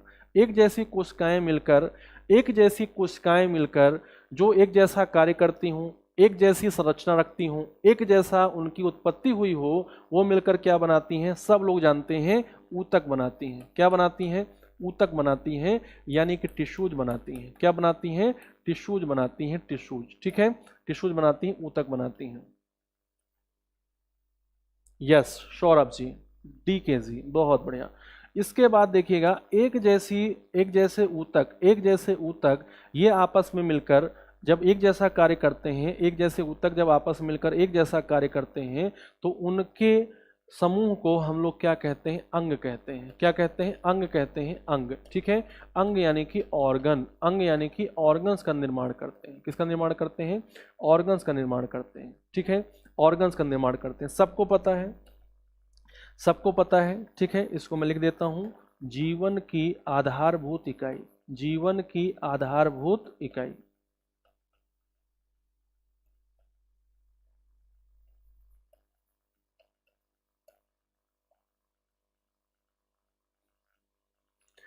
अंग मिलकर क्या करेंगे? बताइएगा फटाफट, अंग मिलकर क्या करेंगे? अंग एक जैसे अंग मिलकर, एक अंगों का समूह जो एक जैसा कार्य करता होगा, अंगों का समूह जो एक जैसा कार्य करता होगा, वो मिलकर क्या बनाएगा? वो मिलकर अंग तंत्र बनाएगा। क्या बनाएगा?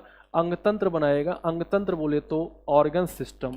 सिस्टम में हमेशा क्या होगा, समूह होगा। सिस्टम जो हमेशा होता है, सिस्टम किसी का भी सिस्टम हो, उसमें हमेशा क्या होता है, उसमें कई होंगे, यानी कि उसमें कई ऑर्गन्स होंगे। यहाँ पर ऑर्गन सिस्टम है तो उसमें कई ऑर्गन होंगे, उसमें कई ऑर्गन होंगे। क्लियर है?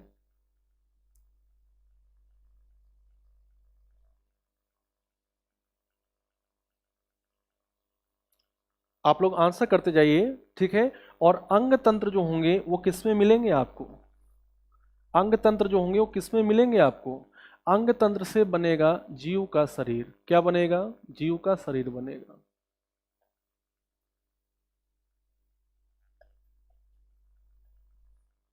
क्या बनेगा, जीव का शरीर बनेगा, या कह दें जीव बनेगा। क्या बनेगा, जीव बनेगा। अंग तंत्र से क्या बनेगा, जीव बनेगा, यानी कि लिविंग ऑर्गन्स बनेगा, है ना,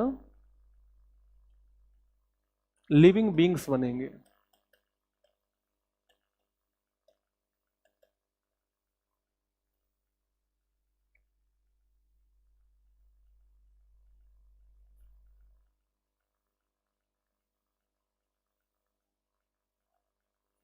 बॉडी बनेगी, विवेक।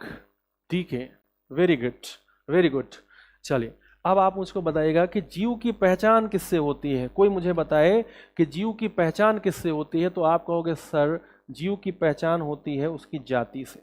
जीव की पहचान किससे होती है, उसकी जाति से होती है। ये आपके एग्जाम में आया हुआ प्रश्न। जीव की पहचान किससे होती है, उसकी जाति से होती है, उसकी स्पीसीज से होती है। जीव की पहचान किससे होती है, उसकी जाति से होती है। आप सब लोग जानते हैं वैज्ञानिक नाम लिखा जाता है, साइंटिफिक नेम लिखा जाता है, उसमें सबसे लास्ट में क्या होता है, लास्ट में होता है जीव के पहचान का आधार, यानी कि उसकी जाति होती है। तो जीव की पहचान किससे करेंगे, जाति से करेंगे।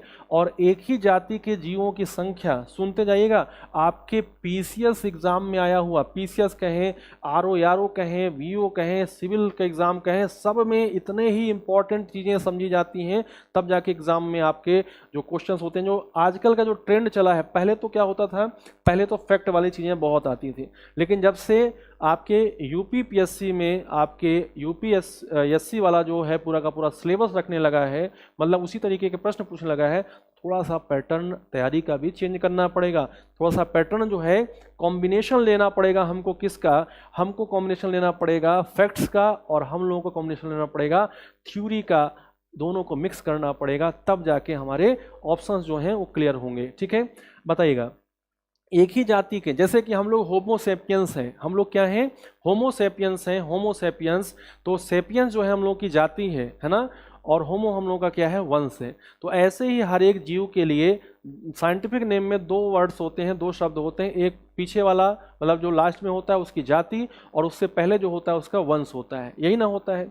अब जब एक ही जाति के, हमारे मानवों की संख्या को, हम लोग एक ही जाति के हैं तो मानवों की संख्या को हम लोग जनसंख्या बोल देते हैं।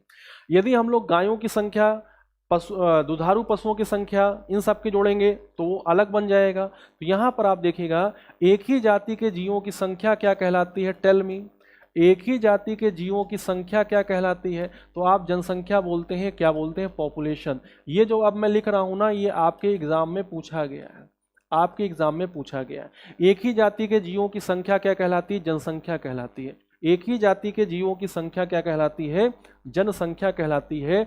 और अलग अलग जीवों की जनसंख्याएं, अलग अलग जीवों की जनसंख्याएं मिलकर क्या बनाती हैं, अलग अलग जीवों की जनसंख्याएं मिलकर, ध्यान दीजिएगा, अलग अलग जीवों की जनसंख्याएं मिलकर समुदाय बनाती हैं। क्या बनाती हैं, समुदाय, यानी कि कम्युनिटी बनाती हैं। आप लोग अपने आप को एकदम मान के चलिए कि आप लोग एकदम वीआईपी तैयारी कर रहे हो, यानी कि आप बड़ी तैयारी कर रहे हो, थोड़ा सा संघर्ष तो करना ही पड़ेगा। होमोसेपेनिक सेपियंस, यस, होमोसेपियंस सेपियंस, समुदाय, जनसंख्या। सुनना, एक जाति के जीवों की संख्या क्या कहलाएगी, जनसंख्या। मैं फिर से आपको बताऊंगा, एक बार फिर सुनिएगा। एक ही जाति के जीवों की संख्या क्या कहलाएगी, जनसंख्या कहलाएगी। एक जैसे कई जीवों की जातियों की जनसंख्याएं मिलकर क्या बनाती हैं, समुदाय बनाती हैं। एक जाति के जीवों की संख्या क्या कहलाती है, जनसंख्या कहलाती है। और कई जीवों की जातियों की जनसंख्याएं मिलकर क्या बनाती हैं? समुदाय बनाती हैं। क्या बनाती हैं? समुदाय बनाती हैं। क्या बनाती हैं? समुदाय। समुदाय में क्या होगा? कई जातियों की जनसंख्याएं होंगी, कई जातियों के जीव होंगे, ठीक है ना। समुदाय में क्या होगा? समुदाय में, कम्युनिटी में कई जातियों के जीव उपस्थित होंगे। क्या इतनी बात क्लियर कर पाए हो मेरे शेर और शेरनियों, मेरे योद्धाओं, मेरे? हाँ, कम्युनिटी बनाती हैं। समुदाय, समुदाय मिलकर एक स्थान पर रहते हैं, समुदाय एक स्थान पर रहता है और अपने भौतिक पर्यावरण के साथ क्रियाएं करता है। भौतिक पर्यावरण के साथ क्रियाओं से एक सिस्टम का निर्माण होता है जिसको आप बोलते हैं पारितंत्र। क्या बोलते हैं? पारितंत्र बोलते हैं, इकोसिस्टम बोलते हैं। क्या बोलते हैं? इकोसिस्टम बोलते हैं। पारितंत्र बोलते हैं, इकोसिस्टम बोलते हैं। फिर सुनिएगा, समुदाय, समुदाय कम्युनिटी एक साथ मिलकर, कम्युनिटी एक साथ मिलकर, ध्यान दीजिएगा, कम्युनिटी एक साथ मिलकर अपने भौतिक पर्यावरण के साथ, जिसमें कि स्थल मंडल, जल मंडल, वायुमंडल आएगा, उसके साथ क्रियाओं को करके, अंतः क्रियाओं करके, इंटरेक्शन करके एक स्टेबल, संतुलित और स्थायी तंत्र का निर्माण करते हैं, जिसको हम लोग क्या कहते हैं? पारितंत्र। कई पारितंत्रों से किसका निर्माण होता है? जियोम का निर्माण होता है। कई पारितंत्रों से किसका निर्माण होता है? जियोम का निर्माण होता है, जिसको आप इंग्लिश में बोलते हैं बायोम। क्या बोलते हैं? बायोम। कई पारितंत्रों के निर्माण से, है ना, कई पारितंत्रों के निर्माण से एक जियोम बनता है। कई पारितंत्र जो हैं एक साथ मिलकर क्या बनाते हैं? जियोम बनाते हैं, बायोम बनाते हैं। कई पारितंत्र मिलकर क्या बनाते हैं? जियोम बनाते हैं, बायोम बनाते हैं। क्लियर हो रहा है? और जो बायोम है इनसे मिलकर क्या बनता है? कई बायोम मिलकर जैवमंडल बनाते हैं। कई बायोम मिलकर क्या बनाते हैं? जैवमंडल बनाते हैं, जिसको आप बायोस्फीयर कहते हैं। कई बायोम मिलकर क्या बनाते हैं? जैवमंडल बनाते हैं, बायोस्फीयर बनाते हैं, ठीक है। और जो बायोस्फीयर है ये किस पर है? ये पृथ्वी पर है। ये किस पर है? पृथ्वी पर है। पृथ्वी पर ही तो है। बायोस्फीयर किस पर है? पृथ्वी पर है। किस पर है? पृथ्वी पर है। बायोस्फीयर किस पर है? पृथ्वी पर है, ठीक है। बताओ, इतनी बात क्लियर हुई कि नहीं सब लोगों को? इतनी बात क्लियर हुई कि नहीं सब लोगों को?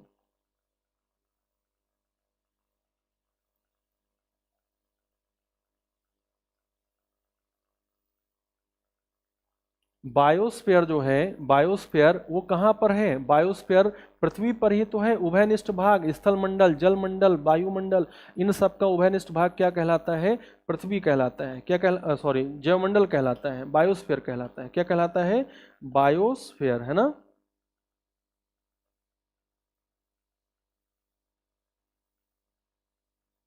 क्या कहलाता है? बायोस्फीयर कहलाता है। बायोस्फीयर, है ना। तो बायोस्फीयर के बाद आप कहाँ जाएंगे? पृथ्वी पर जाएंगे। बायोस्फीयर के बाद आप कहाँ जाएंगे? पृथ्वी पर जाएंगे। आप मुझे बताइएगा कि जो पृथ्वी है, अर्थ जो है, ये किसका भाग है? अर्थ जो है किस सिस्टम का भाग है? अर्थ किसका भाग है? अर्थ किस सिस्टम का भाग है? तो अर्थ जो है ये भाग है किसका? सौरमंडल का। बहुत बहुत इंपॉर्टेंट। अर्थ जो है किसका भाग है? सौरमंडल का भाग है, सोलर सिस्टम का पार्ट है। हमारी जो अर्थ है वो किसका पार्ट है? सौरमंडल का पार्ट है। किसका पार्ट है? सौरमंडल का। सौरमंडल को आप बोलते हैं सोलर सिस्टम। सौरमंडल को आप क्या बोलते हैं? सौरमंडल को आप बोलते हैं सोलर सिस्टम। क्या बोलते हैं? सोलर सिस्टम बोलते हैं। सौरमंडल को आप क्या बोलते हैं? Solar system. बताइएगा, सौरमंडल आपको कहाँ मिलेंगे? ऐसे कई सौरमंडल, मतलब कि लाखों सौरमंडल आपको कहाँ मिलेंगे? आपको कई हजारों सौरमंडल कहाँ मिलेंगे? ये मिलते हैं आकाशगंगा में। कहाँ मिलते हैं? आकाशगंगा मिलते हैं। और हमारी आकाशगंगा का नाम क्या है? दुग्ध मेखला। हमारी आकाशगंगा का नाम क्या है? हमारी आकाशगंगा का नाम है दुग्ध मेखला। आकाशगंगा को आप क्या बोलते हैं? गैलेक्सी बोलते हैं। और कई आकाशगंगाएं मिलकर, असंख्य आकाशगंगाएं, करोड़ों, लाखों करोड़ों आकाशगंगाएं मिलकर किसका निर्माण करती हैं? बोलो बच्चा। असंख्य आकाशगंगाएं मिलकर किसका निर्माण करती हैं? ब्रह्मांड का निर्माण करती हैं। क्या ब्रह्मांड से बड़ा कुछ आप जानते हो? क्या ब्रह्मांड की आप लंबाई, चौड़ाई, ऊंचाई ये जानते हो? क्या इसका परिमाप जानते हो? नहीं जानते हो। हाँ, हमारी आकाशगंगा का नाम क्या है? मिल्की वे, दुग्ध मेखला। हमारी आकाशगंगा का नाम क्या है? मिल्की वे, यानी कि दुग्ध मेखला। हमारी आकाशगंगा जिसमें हम लोग रह रहे हैं उसका नाम क्या है? दुग्ध मेखला, ठीक है। अब इसके यहाँ से आप सारी चीज़ें पढ़ते हैं ज्योग्राफी में, यहाँ से आप सारी चीज़ें क्या पढ़ते हैं ज्योग्राफी में। ज्योग्राफी में आप ब्रह्मांड, आकाशगंगा, सौरमंडल और पृथ्वी ही तो पढ़ते हो। बताओ आप क्या क्या पढ़ते हो। आप पढ़ते हो ज्योग्राफी में क्या, ब्रह्मांड, आकाशगंगा, सौरमंडल और पृथ्वी पढ़ते हो। पृथ्वी पर आप महाद्वीप, महासागर, भारत, ये सब पढ़ते हो। भारत का भूगोल, विश्व का भूगोल पढ़ते हो कि नहीं पढ़ते हो। अब देखना कितना मज़ेदार है। यदि आपको केवल इतनी स्टडी करनी हो, एक बार देखिएगा, यदि आपको इतनी स्टडी करनी हो तो किस में करेंगे। इतनी स्टडी आप किस में करते हैं, इतनी स्टडी आप किस में करते हैं, जरा ध्यान से बताइएगा। इतनी स्टडी आप किस में करते हैं। कोशिका, ऊतक, जीव, उनके ऑर्गन सिस्टम, ये किस में पढ़ते हैं।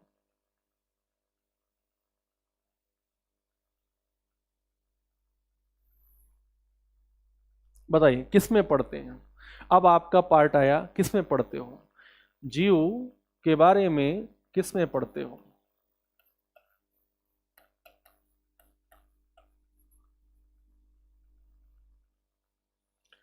क्या बात है विवेक जी। अब आप बताओ, कुछ तो समझ में आ रहा होगा ना, कुछ तो लग रहा होगा कि आप अच्छे एग्जाम के लिए प्रिपेयर हो रहे हो। धीरेन्द्र जी, सौरभ राणा जी, विवेकानंद जी, DK त्यागी जी, लग रहा है कि नहीं कि आप कुछ पढ़ रहे हो, कुछ चीज़ें अंदर आ रही हैं, आपके अंदर से कुछ फील आ रहा है कि नहीं। चलो इसको बताना ब्रह्मांड,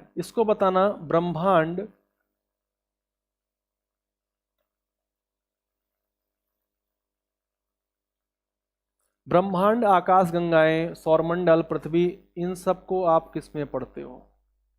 इन सबको आप किस में पढ़ते हो बच्चे, इन सबको आप पढ़ते हो ज्योग्राफी में।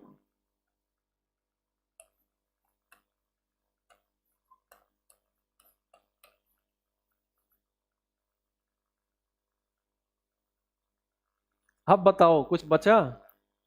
जाति, जनसंख्या, समुदाय, पारितंत्र, जीवोम और जैवमंडल, कुछ बचा कि नहीं बचा। ये जो बचा ना, इसी को आप क्या बोलते हो, इसी को आप बोलते हो इन्वायरमेंट। जो बचा ना, इसी को आप क्या बोलते हो, इसी को आप बोलते हो इन्वायरमेंट। क्या बोलते हो, इन्वायरमेंट बोलते हो। कर दें, इसको भी लिख दें।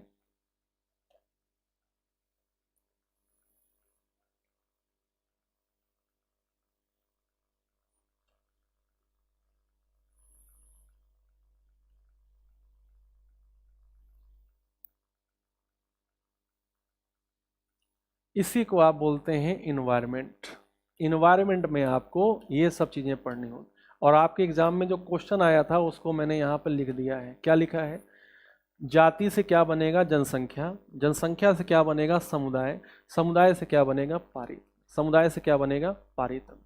देखो सब लोग बताओ, क्या आपको इस वाले में कुछ मजा आया कि आप जिसको सूक्ष्मदर्शी से नहीं देख सकते, मतलब उसके लिए बढ़िया सूक्ष्मदर्शी चाहिए, है ना, जिसको आप नग्न आंखों से नहीं देख सकते हैं, जो जीवन में सबसे छोटा है, वहां से आपने शुरुआत करी और आप पहुंच गए वहां पर जिसका कोई और छोर नहीं है, जिसको आप प्राप्त नहीं कर सकते हो, जिसको आप देख नहीं पाओगे, जिसको आप केवल और केवल समझ जाओगे, समझ सकते हो और कुछ नहीं।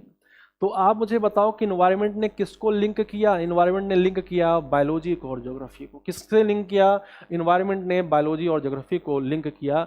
आप बताओ क्या ये वाला पूरा का पूरा सिस्टम आपके दिमाग में फिट हो गया कि नहीं। फटाफट बताइएगा, क्या ये वाला पूरा का पूरा सिस्टम आपके दिमाग में फिट हो गया कि नहीं। कि जाति से क्या बनेगा जनसंख्या, जनसंख्या से क्या बनेगा समुदाय, समुदाय से क्या बनेगा पारितंत्र, पारितंत्र से क्या बनेंगे जीवोम बनेंगे, और जीवोम से क्या बनेंगे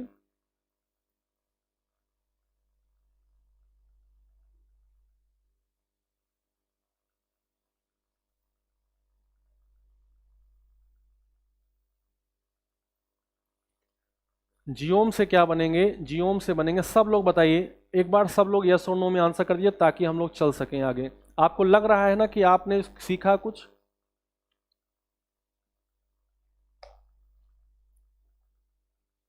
बहुत अच्छा। आप लोगों का ऐसा ही साथ हम लोगों को अच्छे से चीज़ें पढ़ने पर प्रेरित करेगा, पढ़ने के लिए आगे मोटिवेट करेगा। हम लोगों के लिए क्या है, एक अच्छा सा फैक्टर बनेगा। आगे चलें, सुनिएगा। यहाँ पर हम लोगों ने जो टर्म लिया था जाति, उसको एक बार समझ लीजिए क्योंकि आपके पेपर में आया हुआ है। चूंकि इन्वायरमेंट में मैं इसको अब आगे यूज करूंगा, और ये जो आया था प्रश्न, ये आया था ऐसे बायोलॉजी की तरफ से आया था कि जाति जो है, ये जाति जो है जिसको आप स्पीसीज कहते हैं, जाति जो है जो उसको आप स्पीसीज कहते हैं, ये क्या है? तो आप कहेंगे इसी के आधार पर तो हम लोग जीवों का वर्गीकरण करते हैं, इसी के आधार पर तो हम लोग जीवों का क्या करते हैं? वर्गीकरण करते हैं। ये क्या है? जीवों के वर्गीकरण की इकाई, जीवों के वर्गीकरण की इकाई है, जीवों के वर्गीकरण की इकाई, या पहले कह लेंगे जीवों के पहचानने का आधार है, जीवों के पहचान का आधार, जीवों के पहचान का क्या है? आधार है, जीवों के पहचान का आधार। क्लियर हो रही है बात? जीवों के पहचान का आधार है। दूसरा, जब जीवों को आप पहचान लेते हैं तो आप उनका क्या करते हैं? उनका आप क्लासिफिकेशन कर देते हैं, यानी कि ये क्या है? जीवों के वर्गीकरण। वर्गीकरण का मतलब समझते हैं? वर्गीकरण का मतलब होता है अलग अलग ग्रुप्स में उनको डिवाइड करना या उनको अलग अलग समूहों में रखना। जीवों के, हाँ, स्मॉल यूनिट ऑफ क्लासिफिकेशन। बहुत बहुत शानदार विवेक जी, बहुत बढ़िया। जीवों के वर्गीकरण की इकाई, जीवों के वर्गीकरण की इकाई किसे कहेंगे? जीवों के वर्गीकरण की जो इकाई है ये किसे कहेंगे? इसे ही कहेंगे जीवों के वर्गीकरण की इकाई। फटाफट बताइएगा, दोनों पॉइंट क्लियर हैं? जीवों को पहचान लोगे जब आप, तो उनको आप क्लासीफाई कर दोगे, उनको आप वर्गीकृत कर दोगे कि तुम इधर जाओ, तुम इधर जाओ। ठीक है? जीवों के पहचान का आधार, जीवों के वर्गीकरण की इकाई, यानी कि unit of classification of the living wings या लिविंग ऑर्गेनिज्म किसे कहा जाता है? जाति को कहा जाता है। किसे कहा जाता है? जाति को कहा जाता है। ठीक है? जाति को कहा जाता है। और फिर दूसरा टर्म मैंने क्या यूज किया था? ध्यान दीजिएगा, दूसरा टर्म मैंने क्या यूज किया था? दूसरा टर्म यूज किया था एक ही जाति के जीव, एक ही जाति के जीव, एक ही जाति के जीव, एक ही जाति के जीवों की संख्या, एक ही जाति के जीवों की संख्या क्या कहलाएगी? एक ही जाति के जीवों की संख्या क्या कहलाएगी?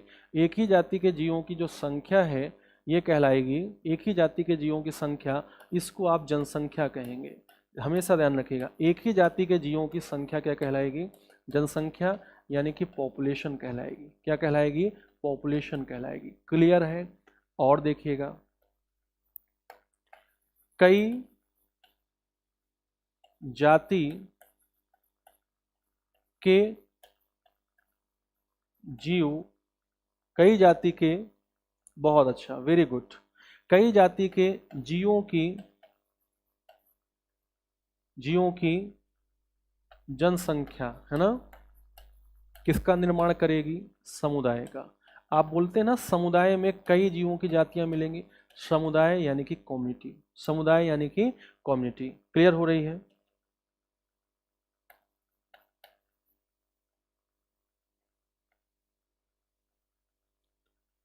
समुदाय यानी कि कम्युनिटी। क्लियर हो रहा है? और अब जो हम लोग जब टॉपिक पढ़ेंगे इकोसिस्टम, जब हम लोग क्या पढ़ेंगे?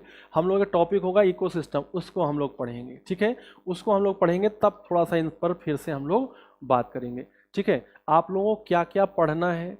तो सबसे पहले आपको पढ़ना होता है इकोलॉजी। सबसे जो मेन है वो है इकोलॉजी। सबसे मेन क्या है? इकोलॉजी है। मैं आपको बता रहा हूँ, इकोलॉजी यानी कि पारिस्थितिकी है। सबसे लेंदी चैप्टर है, सबसे समझने वाला चैप्टर है। दूसरा क्या पढ़ना होता है? दूसरा पढ़ना होता है आपको बायोस्फीयर। दूसरा क्या पढ़ना होता है? बायोस्फीयर। जैसे कि बायोस्फीयर में आप क्या पढ़ते हो? जैसे कि आप कुछ जलमंडल की चीज़ें, महासागर, सागर, नदियाँ, इनके बारे में हल्का फुल्का नॉलेज, वैसे तो आप भूगोल में पढ़ते हो। इसके बाद आपको चट्टानें, पृथ्वी के आंतरिक संरचना पढ़नी होती है, इंटरनल स्ट्रक्चर ऑफ अर्थ पढ़ना होता है। ये इसमें जैवमंडल, इसमें ही पढ़ लेते हैं इन्वायरमेंट में, जैवमंडल में। फिर आपको पढ़ना पड़ता है वायुमंडल। सबसे ज़्यादा जो इसमें मेन आता है वो क्या आता है? वायुमंडल आता है। तो पहला चैप्टर आपका इकोलॉजी हो गया। अच्छा, आपने ये सब पढ़ा है ना इकोलॉजी में, इकोसिस्टम में खाद्य श्रृंखला, खाद्य जाल, पिरामिड, ये सब नाम सुने हैं कि नहीं? पिरामिड है ना, इसके बाद पारिस्थितिकीय निकेत मतलब कि इकोलॉजिकल नीच, है ना, ये सब, इकोटोन ये, फिर इसके बाद आप पढ़ते हो कार्बन चक्र, इसके बाद ऑक्सीजन चक्र, है ना, इसके बाद क्या पढ़ते हो, ऑक्सीजन चक्र पढ़ते हो। अभी आपको जाना नहीं है, अभी आपको पढ़ना है, अभी मैं आपको बता रहा हूँ क्या क्या पढ़ना है ना, अभी तो आपको पढ़ना है, सुनना है हमारी बात ध्यान से। लगभग जब तक चीज़ें पूरी नहीं होती तब तक आप कवर करते रहिए हमारे साथ। और क्या पढ़ना है आपको, आपको पढ़ना है इसी में ही नाइट्रोजन चक्र, आपको पढ़ना है जल चक्र, आपको पढ़ना है इसमें प्रकाश संश्लेषण, ये सब हम लोग पहले चैप्टर पढ़ते हैं इकोलॉजी में, ये सब हम लोग किसे पढ़ते हैं, इकोलॉजी में पढ़ते हैं। फिर हमारा आता है बायोस्फीयर, जिसमें कि हम लोग लिथोस्फीयर के बारे में, हाइड्रोस्फीयर के बारे में और सबसे ज़्यादा एटमॉस्फेयर के बारे में चर्चा करते हैं। फिर सबसे इम्पोर्टेंट टॉपिक आता है बायोडाइवर्सिटी का। आपने बायोडाइवर्सिटी को समझा होगा, जैव विविधता को समझा होगा। जैव विविधता को कैसे बचाया जाता है, जैव विविधता कहाँ कहाँ पर वेरी करती है, कहाँ कहाँ पर कम ज़्यादा मिलती है, ये सब पढ़ते हैं। और इसी में हम लोग पढ़ते हैं नेशनल पार्क, इसी में हम लोग पढ़ते हैं बायोस्फीयर रिजर्व, जैवमंडल आरक्षित क्षेत्र, हम लोग रामसर साइट्स पढ़ते हैं, रामसर स्थल पढ़ते हैं, हम लोग पढ़ते हैं वन्य जीव अभ्यारण्य, जिसको आप बोलते हैं वाइल्ड लाइफ सेंचुरी। फिर इसके आगे हम लोग आते हैं कि पेड़ों वृक्षों काटने से बचाने के लिए कौन कौन से आंदोलन, चिपको आंदोलन या पर्यावरण संबंधित आंदोलन, चिपको आंदोलन, एपिको आंदोलन, नर्मदा बचाओ आंदोलन, शांत घाटी बचाओ आंदोलन, पश्चिमी घाट बचाओ आंदोलन, बिश्नोई आंदोलन, मैती आंदोलन, ये सब आंदोलनों पर हम लोग चर्चा करते हैं। फिर हम लोग पढ़ते हैं ढेर सारी वन्य संरक्षण परियोजनाएं, जैसे टाइगर प्रोजेक्ट, जैसे कि एलिफेंट प्रोजेक्ट, जैसे कि रिनोसिरस प्रोजेक्ट, है ना, रिनोसेरस मतलब गैंडा परियोजना, फिर घड़ियाल परियोजना, फिर टर्टल परियोजना, फिर कस्तूरी मृग, फिर आप हांगुल परियोजना, लाल पंडा परियोजना, ये सब पढ़ते हो आप। फिर आप पढ़ते हो नेक्स्ट टॉपिक होता है आपका पॉल्यूशन। नेक्स्ट टॉपिक क्या होता है, पॉल्यूशन, जिसको आप बोलते हो क्या, जिसको आप बोलते हो हिंदी में प्रदूषण, वायु प्रदूषण, जल प्रदूषण, ध्वनि प्रदूषण, मृदा प्रदूषण और रेडियोधर्मी प्रदूषण। फिर पढ़ते हो आप बायो पोल्यूशन, है ना, जैव प्रदूषण पढ़ते हो। इसके बाद आप पढ़ते हो, नेक्स्ट पढ़ते हो नेचुरल डिजास्टर, यानी कि प्राकृतिक आपदाएं, जैसे कि भूकंप पढ़ोगे, सुनामी पढ़ोगे, चक्रवात पढ़ोगे, प्रति चक्रवात पढ़ोगे। इसके बाद आप पढ़ते हो ज्वालामुखी विस्फोट, ये सब चीज़ें आप पढ़ते हो, इसी में ही पढ़ते हो।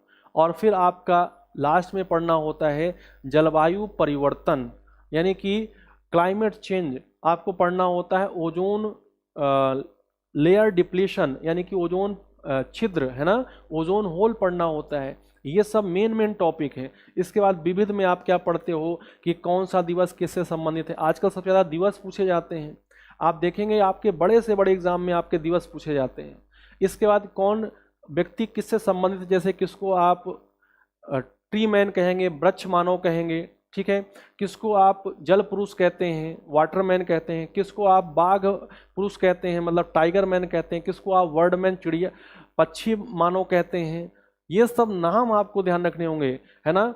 कौन सा पुरस्कार इन्वायरमेंट से रिलेटेड है, किस संस्था का काम इन्वायरमेंट से रिलेटेड है, कौन कौन सी संस्थाएं हैं, IUCN है, UNEP है, UNDP है ना। ये सब नाम हम लोगों को पढ़ने हैं, सारी चीज़ें पढ़नी। समझ पा रहे हो क्या क्या पढ़ना है, बोलो एक बार आप बताओ। DK जी, पूजा जी, विवेक जी, सब लोग बताइए, जितने लोग भी हैं मेरे साथ, राणा जी, सौरभ राणा जी, धीरेन जी और दिनेश जी, सब लोग बताइए क्या आप इतनी बातें समझ गए हो कि हमें क्या क्या पढ़ना है, क्या क्या चीज़ें कवर करनी है, ठीक है। तो आओ जरा हम लोग थोड़ा सा इकोलॉजी वर्ड को सीख लेते हैं। किसको सीख लेते हैं, इकोलॉजी वर्ड को सीख लेते हैं। इकोलॉजी, इकोलॉजी वर्ड पर आइए। सबसे पहले आप जो आपका जो सब्जेक्ट है उसके बारे में तो जानना चाहिए ना आपको। वर्ड आया आपका इकोलॉजी, वर्ड क्या आया है, इकोलॉजी। आप मुझे बताइए, लॉजी वर्ड आपको लगे हुए बहुत से शब्द मिले होंगे, लॉजी वर्ड लगे हुए बहुत से शब्द मिले होंगे, जैसे कि बायोलॉजी, जैसे कि साइटोलॉजी, जैसे कि कार्डियोलॉजी, जैसे कि हीमेटोलॉजी। लॉजी जब लगे हुए शब्द मिलते हैं आपको, लॉजी लगे हुए जब शब्द मिलते हैं आपको, तो लॉजी का मीनिंग क्या होता है, लॉजी का मीनिंग क्या होता है, लॉजी का मीनिंग होता है अध्ययन। लॉजी का मीनिंग क्या होता है, अध्ययन, स्टडी होता है।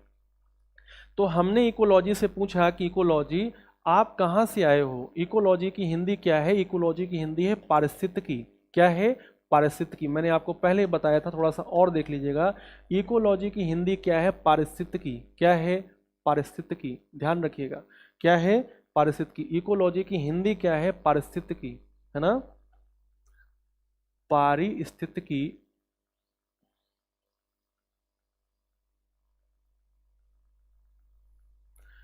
क्या है? पारिस्थितिकी, है ना? अध्ययन करना। बहुत अच्छा। तो हमने इकोलॉजी से पूछा इकोलॉजी आप कहाँ से आए हो, इकोलॉजी से पूछा इकोलॉजी आप कहाँ से आए हो। इकोलॉजी ने कहा आई एम ग्रीक वर्ड, मैं ग्रीक शब्द हूँ और मेरी जो उत्पत्ति हुई है ग्रीक भाषा के दो शब्दों से हुई है। किससे हुई है? दो शब्दों से हुई है। एक शब्द को आप क्या कहते हैं? ओइकोस कहते हैं। क्या कहते हैं? ओइकोस कहते हैं। और दूसरा जो शब्द है वो है लोगोस। दूसरा शब्द क्या है? लोगोस। एक शब्द क्या है? ओइकोस, और दूसरा शब्द क्या है? दूसरा शब्द है लोगोस। दूसरा शब्द क्या है? लोगोस। एक शब्द क्या है? ओइकोस, और दूसरा शब्द क्या है? लोगोस है। क्लियर है? एक शब्द है ओइकोस और दूसरा शब्द क्या है? लोगोस। ओइकोस से पूछा, ओइकोस यार बताओ कहाँ क्या मीनिंग है आपका? ओइकोस ने कहा कि मेरा मीनिंग है जैसे कि आप बोलते हैं हाउस, जैसा कि आप बोलते हैं होम। हमने कहा आप इन्वायरमेंट में आए हो, ये सब टुच्चे शब्द क्यों यूज कर रहे हो? हाउस, होम, ये तो हम लोग अपने यहाँ पर यूज करते हैं। आप तो पूरे के पूरे जीवों की बात करो ना। तो उसने फिर मुझे बताया कि मेरा मीनिंग वही है जो आप बोलते हैं लिविंग स्पेस। अब हमने कहा थोड़ा समझ में आया कि आपका मीनिंग है वास, रहने वाला स्थान। और रहने वाले स्थान को, लिविंग स्पेस को हम लोग इन्वायरमेंट के केस में क्या बोलते हैं मेरे बच्चे? हैबिटाट बोलते हैं। क्या बोलते हैं? हैबिटेट, है ना? और हैबिटेट का मीनिंग होता है वास स्थान। हैबिटेट का मीनिंग क्या होता है? वास स्थान। ध्यान दीजिएगा, हैबिटेट का मीनिंग क्या है? हैबिटेट का मीनिंग है वास स्थान। समझ गए? तो ओइकोस का मीनिंग क्या हुआ? ओइकोस का मीनिंग हुआ हैबिटेट, और हैबिटेट का मतलब हुआ वास स्थान। हैबिटेट का मतलब हुआ वास स्थान, a place where a living organism live, है ना? जहां रहता है। यस। लोगोस का मीनिंग क्या है? लोगोस का मीनिंग है साइंटिफिक स्टडी। लोगोस का मीनिंग क्या है? Scientific study. ध्यान दीजिएगा, लोगोस का मीनिंग क्या है? Scientific study. साइंटिफिक स्टडी का मतलब होता है अध्ययन। कैसा? वैज्ञानिक अध्ययन। वैज्ञानिक अध्ययन का मतलब होता है किसी का भी एकदम पूर्ण ज्ञान। कैसे? क्रमबद्ध, सुव्यवस्थित, सुसंगठित ज्ञान ही वैज्ञानिक ज्ञान है। साइंटिफिक स्टडी है, वैज्ञानिक अध्ययन है। ठीक है? तो आप मुझे बताओ कि जोड़कर बताओ कि जोड़कर आप क्या कहोगे? इन दोनों शब्दों को जोड़कर बताओ क्या बोलोगे? इन दोनों शब्दों को जोड़कर बताओ कि क्या बोलोगे? इन दोनों शब्दों को जोड़कर बोलोगे कि जो इकोलॉजी है, जो इकोलॉजी है ये क्या है? तो आप कहोगे सर इकोलॉजी है वास स्थान का अध्ययन। हम कहेंगे वास स्थान, किसका वास स्थान? किसके वास स्थान की बात कर रहे हो? हम लोग इन्वायरमेंट में पढ़ रहे हैं ना, और इन्वायरमेंट में तो हमेशा जीवों की ही बात होगी। इन्वायरमेंट में तो हमेशा किसकी बात होगी? जीवों की ही बात होगी। तो इन्वायरमेंट में इकोलॉजी का मतलब क्या होगा? जीवों के वास स्थान का अध्ययन। पहला पॉइंट, पहला पॉइंट, पहला पॉइंट, है ना? जीवों के वास स्थान का अध्ययन। जीवों के वास स्थान का अध्ययन। ठीक है? जीवों के वास स्थान का अध्ययन।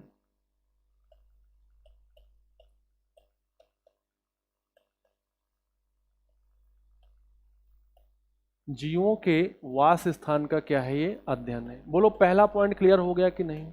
आप मुझे बताइएगा, जीव जहां पर होगा, जीव जहां पर रह रहा होगा, या जीवों का जो वास स्थान होगा, यस, स्टडी ऑफ हैबिटाट। क्या बात है विवेकानंद जी, बहुत अच्छा, बहुत अच्छा मेरे बच्चे, बहुत अच्छा। इधर देखिएगा, जीवों के वास स्थान का अध्ययन, scientific study of habitat of living beings. Vivek ji क्या बात है, इंग्लिश में आप ट्रांसलेट करते रहिए और मैं हिंदी में आपको समझाते चलूंगा। जीवों के वास स्थान का अध्ययन यानी कि साइंटिफिक स्टडी। यदि वैज्ञानिक अध्ययन लगा देंगे तो और प्यारा हो जाएगा। जीवों के वास स्थान का मैं लगा देता हूं, मैं आपको निराश नहीं करूंगा, मैं जरूर लिखूंगा वैज्ञानिक अध्ययन। जीवों के वास स्थान का कैसा अध्ययन? वैज्ञानिक अध्ययन। जीवों के वास स्थान का वैज्ञानिक अध्ययन, scientific study of habitat of living beings. Yes. हाँ, मैं कह रहा था जहां पर जीव होंगे, जहां पर जीव होंगे, बताइएगा उसी जीव जीव जहाँ पर होंगे, जिसको हम लोग जीव का वास स्थान कह रहे हैं, उसी को तो चारों ओर से घेरा हुआ होगा, वही तो चारों ओर से घिरा हुआ होगा। किससे? जैविक और अजैविक पदार्थों से। और जो आवरण है जैविक और अजैविक पदार्थों का, उसी को तो आप पर्यावरण कह रहे हैं। बताइए, मान लीजिए जीव यहाँ पर है, मान लीजिए जीव यहाँ पर है, सुनना हमारी बात ध्यान से, मान लीजिए कि जीव यहाँ पर है, जीव यहाँ पर है, तो जीव जो है यहाँ पर, ये जीव है, तो चारों ओर से किससे घिरा होगा? चारों ओर से, ये तो इसका वास स्थान हो गया, ये इसका क्या हो गया? वास स्थान हो गया। और वास स्थान जो है जीव का, वो चारों ओर से किससे घिरा हुआ होगा? चारों ओर घिरा होगा जैविक और अजैविक पदार्थों से। जैविक और अजैविक पदार्थों से घिरा होगा, तो जैविक और अजैविक पदार्थों को तो हम लोग जीव का आवरण कहते हैं। क्या कहते हैं? जीव का आवरण कहते हैं। तो सॉरी, जैविक और अजैविक पदार्थों को तो जीव के आवरण कहते हैं, और जीव के आवरण को हम लोग क्या कहते हैं? हम लोग पर्यावरण कहते हैं। तो बताइए, जब जीव अपने पर्यावरण में होगा, तो अभी तो हम लोग थोड़ी देर पहले बात करके आए थे कि जीव अपने पर्यावरण को क्या करता है? प्रभावित करता है, और पर्यावरण से क्या होता है? प्रभावित होता है। हम अपने पर्यावरण को प्रभावित करते हैं कि नहीं? हम अपने आसपास पाए जाने वाले पदार्थों को प्रभावित करते हैं कि नहीं? आप कहेंगे यस, प्रभावित करते हैं।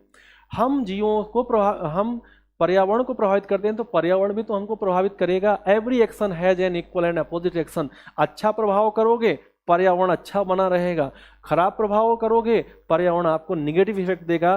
क्लियर हो रहा है कि नहीं? न्यूटन सेकंड थर्ड लॉ से हमेशा ध्यान रखिएगा, यदि आप पर्यावरण को अच्छे से प्रभावित कर रहे हैं तो पर्यावरण आपको अच्छा बनाए रखेगा। यदि आप पर्यावरण को नकारात्मक प्रभाव दे रहे हैं तो पर्यावरण आपको नकारात्मक प्रभाव देने से बिल्कुल चूकेगा नहीं, है ना? तो आप मुझे बताइएगा कि जीव जहाँ रहता है वो पर्यावरण ही तो है जीव का, और पर्यावरण जीव को प्रभावित करता है, जीव पर्यावरण को प्रभावित करता है। तो यहां पर दूसरा पॉइंट बनेगा,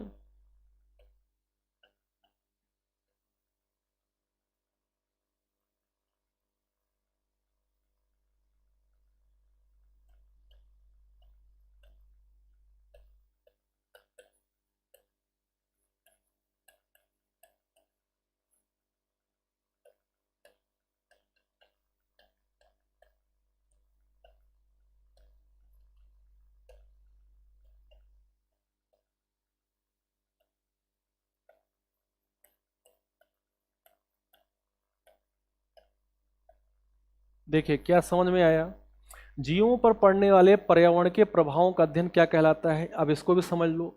the study of effects of the environment on the living beings is known as the ecology. यानी कि इकोलॉजी क्या है? जीवों पर पड़ने वाले पर्यावरण के प्रभावों का अध्ययन।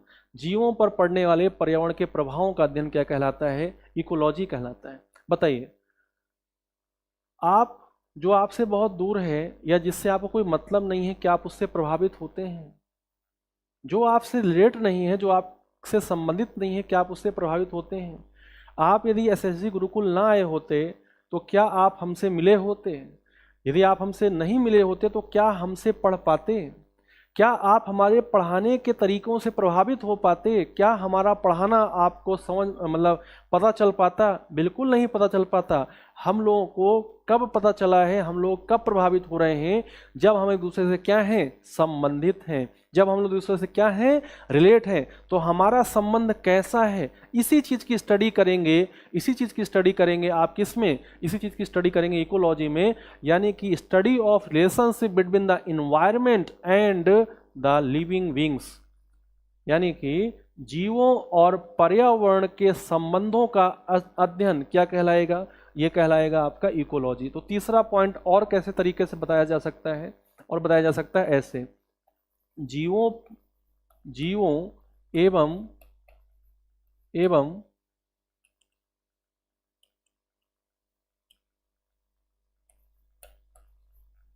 जीवों एवं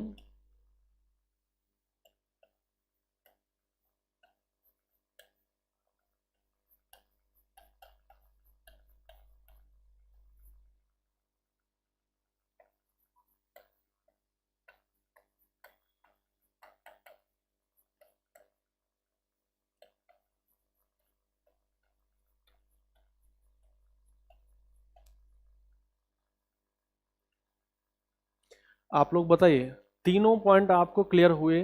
तीनों पॉइंट आप समझ पाए? बताइए, क्या तीनों पॉइंट आप अच्छे समझ पाए हैं? का अध्ययन यहाँ से समझ में आया, ठीक है। जीवों पर पड़ने वाले पर्यावरण के प्रभावों का अध्ययन यहाँ से हम लोगों ने रिलेट किया। फिर जीवों एवं उनके पर्यावरण के संबंधों का अध्ययन, ये भी हमने रिलेट किया। मतलब कि पहला जो स्टेटमेंट था वो इसके मीनिंग से निकल कर आया, इसके शब्दों से निकल कर आया, लेकिन जो दूसरा और तीसरा था वो हमने थोड़ा सा रिलेट किया। कैसे रिलेट कर पाए? जब हम लोग पर्यावरण को समझ पाए। यदि मैं पर्यावरण आपको ना पढ़ाता, यदि मैं इन्वायरमेंट को ना समझाता आपको, आपसे कहता कि तुम्हें तो पता है कि चारों ओर की पाई जाने वाली चीज़ें क्या होती हैं, पर्यावरण होती हैं, तो शायद आप इस चीज़ को इतने अच्छे तरीके से रिलेट ना कर पाते, शायद आप इतने अच्छी तरीके से समझ ना पाते। क्लियर हो रही है बात? अब एक बात सुनिएगा, ये जो इकोलॉजी वर्ड है, ये जो इकोलॉजी वर्ड है, सुनना हमारी बात ध्यान से। इकोलॉजी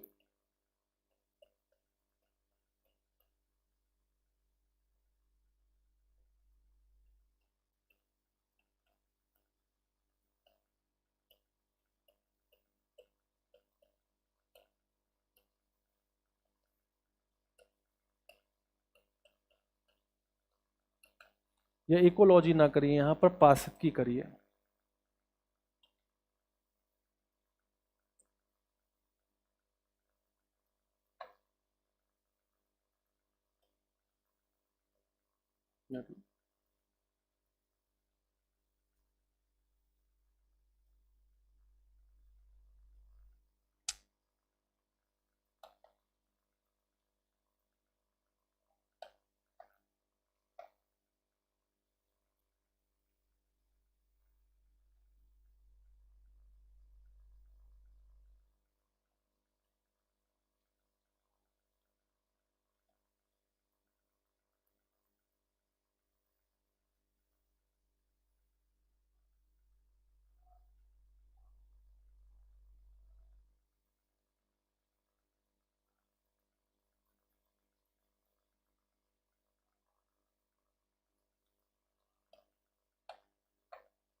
हाँ, पारिस्थितिकी शब्द का सर्वप्रथम प्रयोग जो है वो किसके द्वारा किया गया? रिटर के द्वारा किया गया। किसके द्वारा किया गया? रिटर के द्वारा किया गया। रीटर या रिटर है ना, रिटर के द्वारा किया गया 1866 में, 1866 में। सुनिएगा, हाँ अभी हम बता रहे हैं पूजा जी, बहुत अच्छा। पारिस्थितिकी शब्द का सर्वप्रथम प्रयोग किसके द्वारा किया गया? रिटर के द्वारा किया गया। लेकिन पारिस्थितिकी यानी कि इकोलॉजी, पारिस्थितिकी यानी कि इकोलॉजी को ध्यान दीजिएगा, इकोलॉजी को किसके रूप में, जिससे कि इकोलॉजी का भी आप मीनिंग देखे हो, किसके रूप में? ओइक्योलॉजी के रूप में। किसके रूप में? ओइक्योलॉजी के रूप में। इकोलॉजी को ओइक्योलॉजी के रूप में भाई मीनिंग तो उसी से समझ में आया है, के रूप में सर्वप्रथम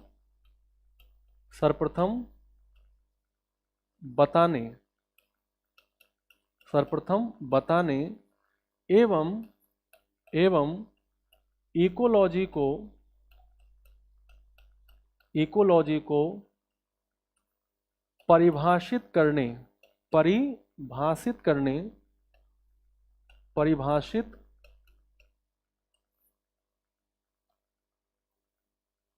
परिभाषित करने का श्रेय किसे दिया जाता है? ये दिया जाता है अर्नेस्ट हेकल को। किसे दिया जाता है? अर्नेस्ट हेकल को। जर्मन साइंटिस्ट अर्नेस्ट हेकल ने 1869 में क्या किया कि वो इकोलॉजी को ओइकोलॉजी के रूप में दिया, है ना। इकोलॉजी को हाँ पारिस्थितिक टेंसले ने दिया, बहुत अच्छा। तो यहाँ पर देखिएगा, पारिस्थितिक शब्द का सर्वप्रथम प्रयोग किसके द्वारा किया गया? रिटर के द्वारा किया गया। लेकिन यदि आपसे पूछा जाए कि इकोलॉजी को यानी कि पारिस्थितिकी को ओइकोलॉजी के रूप में किसने बताया, ओइकोलॉजी के रूप में किसने बताया, और इकोलॉजी को परिभाषित करना किसके द्वारा हुआ? वो हुआ जर्मन साइंटिस्ट, जर्मन वैज्ञानिक, या आप कह सकते हैं जर्मन साइंटिस्ट अर्नेस्ट हेकल के द्वारा 1869 में। इसीलिए अर्नेस्ट हेकल इसके बहुत इंपॉर्टेंट हो जाते हैं और इन्हें क्या कह दिया जाता है, इन्हें कह दिया जाता है फादर ऑफ इकोलॉजी। क्या बोल देते हैं, फादर ऑफ इकोलॉजी बोल देते हैं, पारिस्थितिकी का जनक बोल देते हैं। क्या बोलते हैं, पारिस्थितिकी का जनक। तो आप ये ध्यान रखिएगा कि पारिस्थितिकी में हम लोग किसका अध्ययन करते हैं, पारिस्थितिकी में हम लोग किसका अध्ययन करते हैं, तो इन्हें क्या बोला जाता है, पारिस्थितिकी का जनक बोलते हैं अर्नेस्ट हेकल को। क्या आप सब लोग अच्छे समझ गए हो? यदि इतनी बात सब लोगों ने अच्छे समझ ली है तो आज के लिए हम लोग इतना ही रखेंगे। आई होप कि आप लोग अगले भी क्लास में चीज़ों को पढ़कर, चीज़ों को समझकर मेरे साथ जुड़ेंगे ताकि हम लोगों को कोई भी दिक्कत समस्या नहीं होगी, है ना। यहाँ पर आप देखिए, यहाँ पर आप देखिए,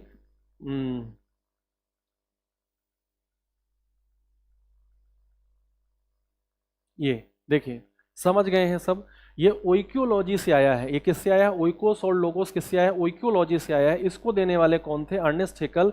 इसलिए उनको हमें क्या करना पड़ा, कहना पड़ा कि पापा जी हो आप, क्या हो, जनक हो आप, फादर हो आप, क्या हो, फादर हो इसके। ठीक है, तो इतना कर लोगे, इतना कर लोगे आप मुझे बताओ कि आपको आज की क्लास जो कि फर्स्ट आपकी क्लास थी कैसी लगी है।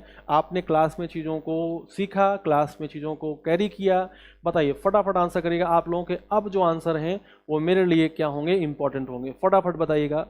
पारिस्थितिक तंत्र टेंसले साहब बिल्कुल हम लोग यूज़ करेंगे आगे चल के, है ना। एक बार आप लोग बताइएगा कि अच्छे से आप लोगों को चीज़ें समझ में आ गई हैं। इतनी ढेर सारी चीज़ें हम लोगों ने कवर की हैं, इतनी ढेर सारी चीज़ें हम लोगों के द्वारा क्या की गई हैं, कवर की गई हैं। ठीक है, समझते हुए कवर की गई हैं, ऐसे नहीं कवर की गई हैं, समझते हुए कवर की गई हैं। देखिए, ये पर्यावरण पारिस्थितिकी से हम लोगों ने शुरुआत करी। ठीक है, सब लोग बताइए, जितने लोग भी हैं, जितने लोग भी जुड़े थे, बहुत बढ़िया, शानदार।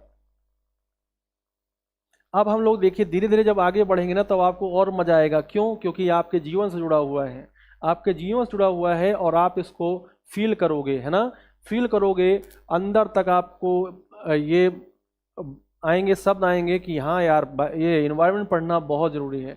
इन्वायरमेंट ही आजकल पूरा का पूरा दुनिया में छाया हुआ है। ठीक है, तो और आपके सब्जेक्ट भी यहीं से, हाँ ठीक है, yes, thank you so much. मिलते हैं आप सभी लोगों से नेक्स्ट क्लास में, तब तक के लिए बाय बाय, टेक केयर, जय हिंद, जय Bharat, thank you so much. ठीक है, थैंक यू सो मच, मिलते हैं नेक्स्ट क्लास में। और आप सभी लोगों को हैप्पी रक्षाबंधन, सभी लोगों को रक्षाबंधन की बहुत बहुत शुभकामनाएं। सभी लोग बढ़िया त्यौहार मनाइए, अच्छे से आप लोग पढ़िए, वर्क हार्ड, पार्टी हार्ड। ठीक है, एंजॉय ऑल द स्टूडेंट। ठीक है, yes, thank you so much.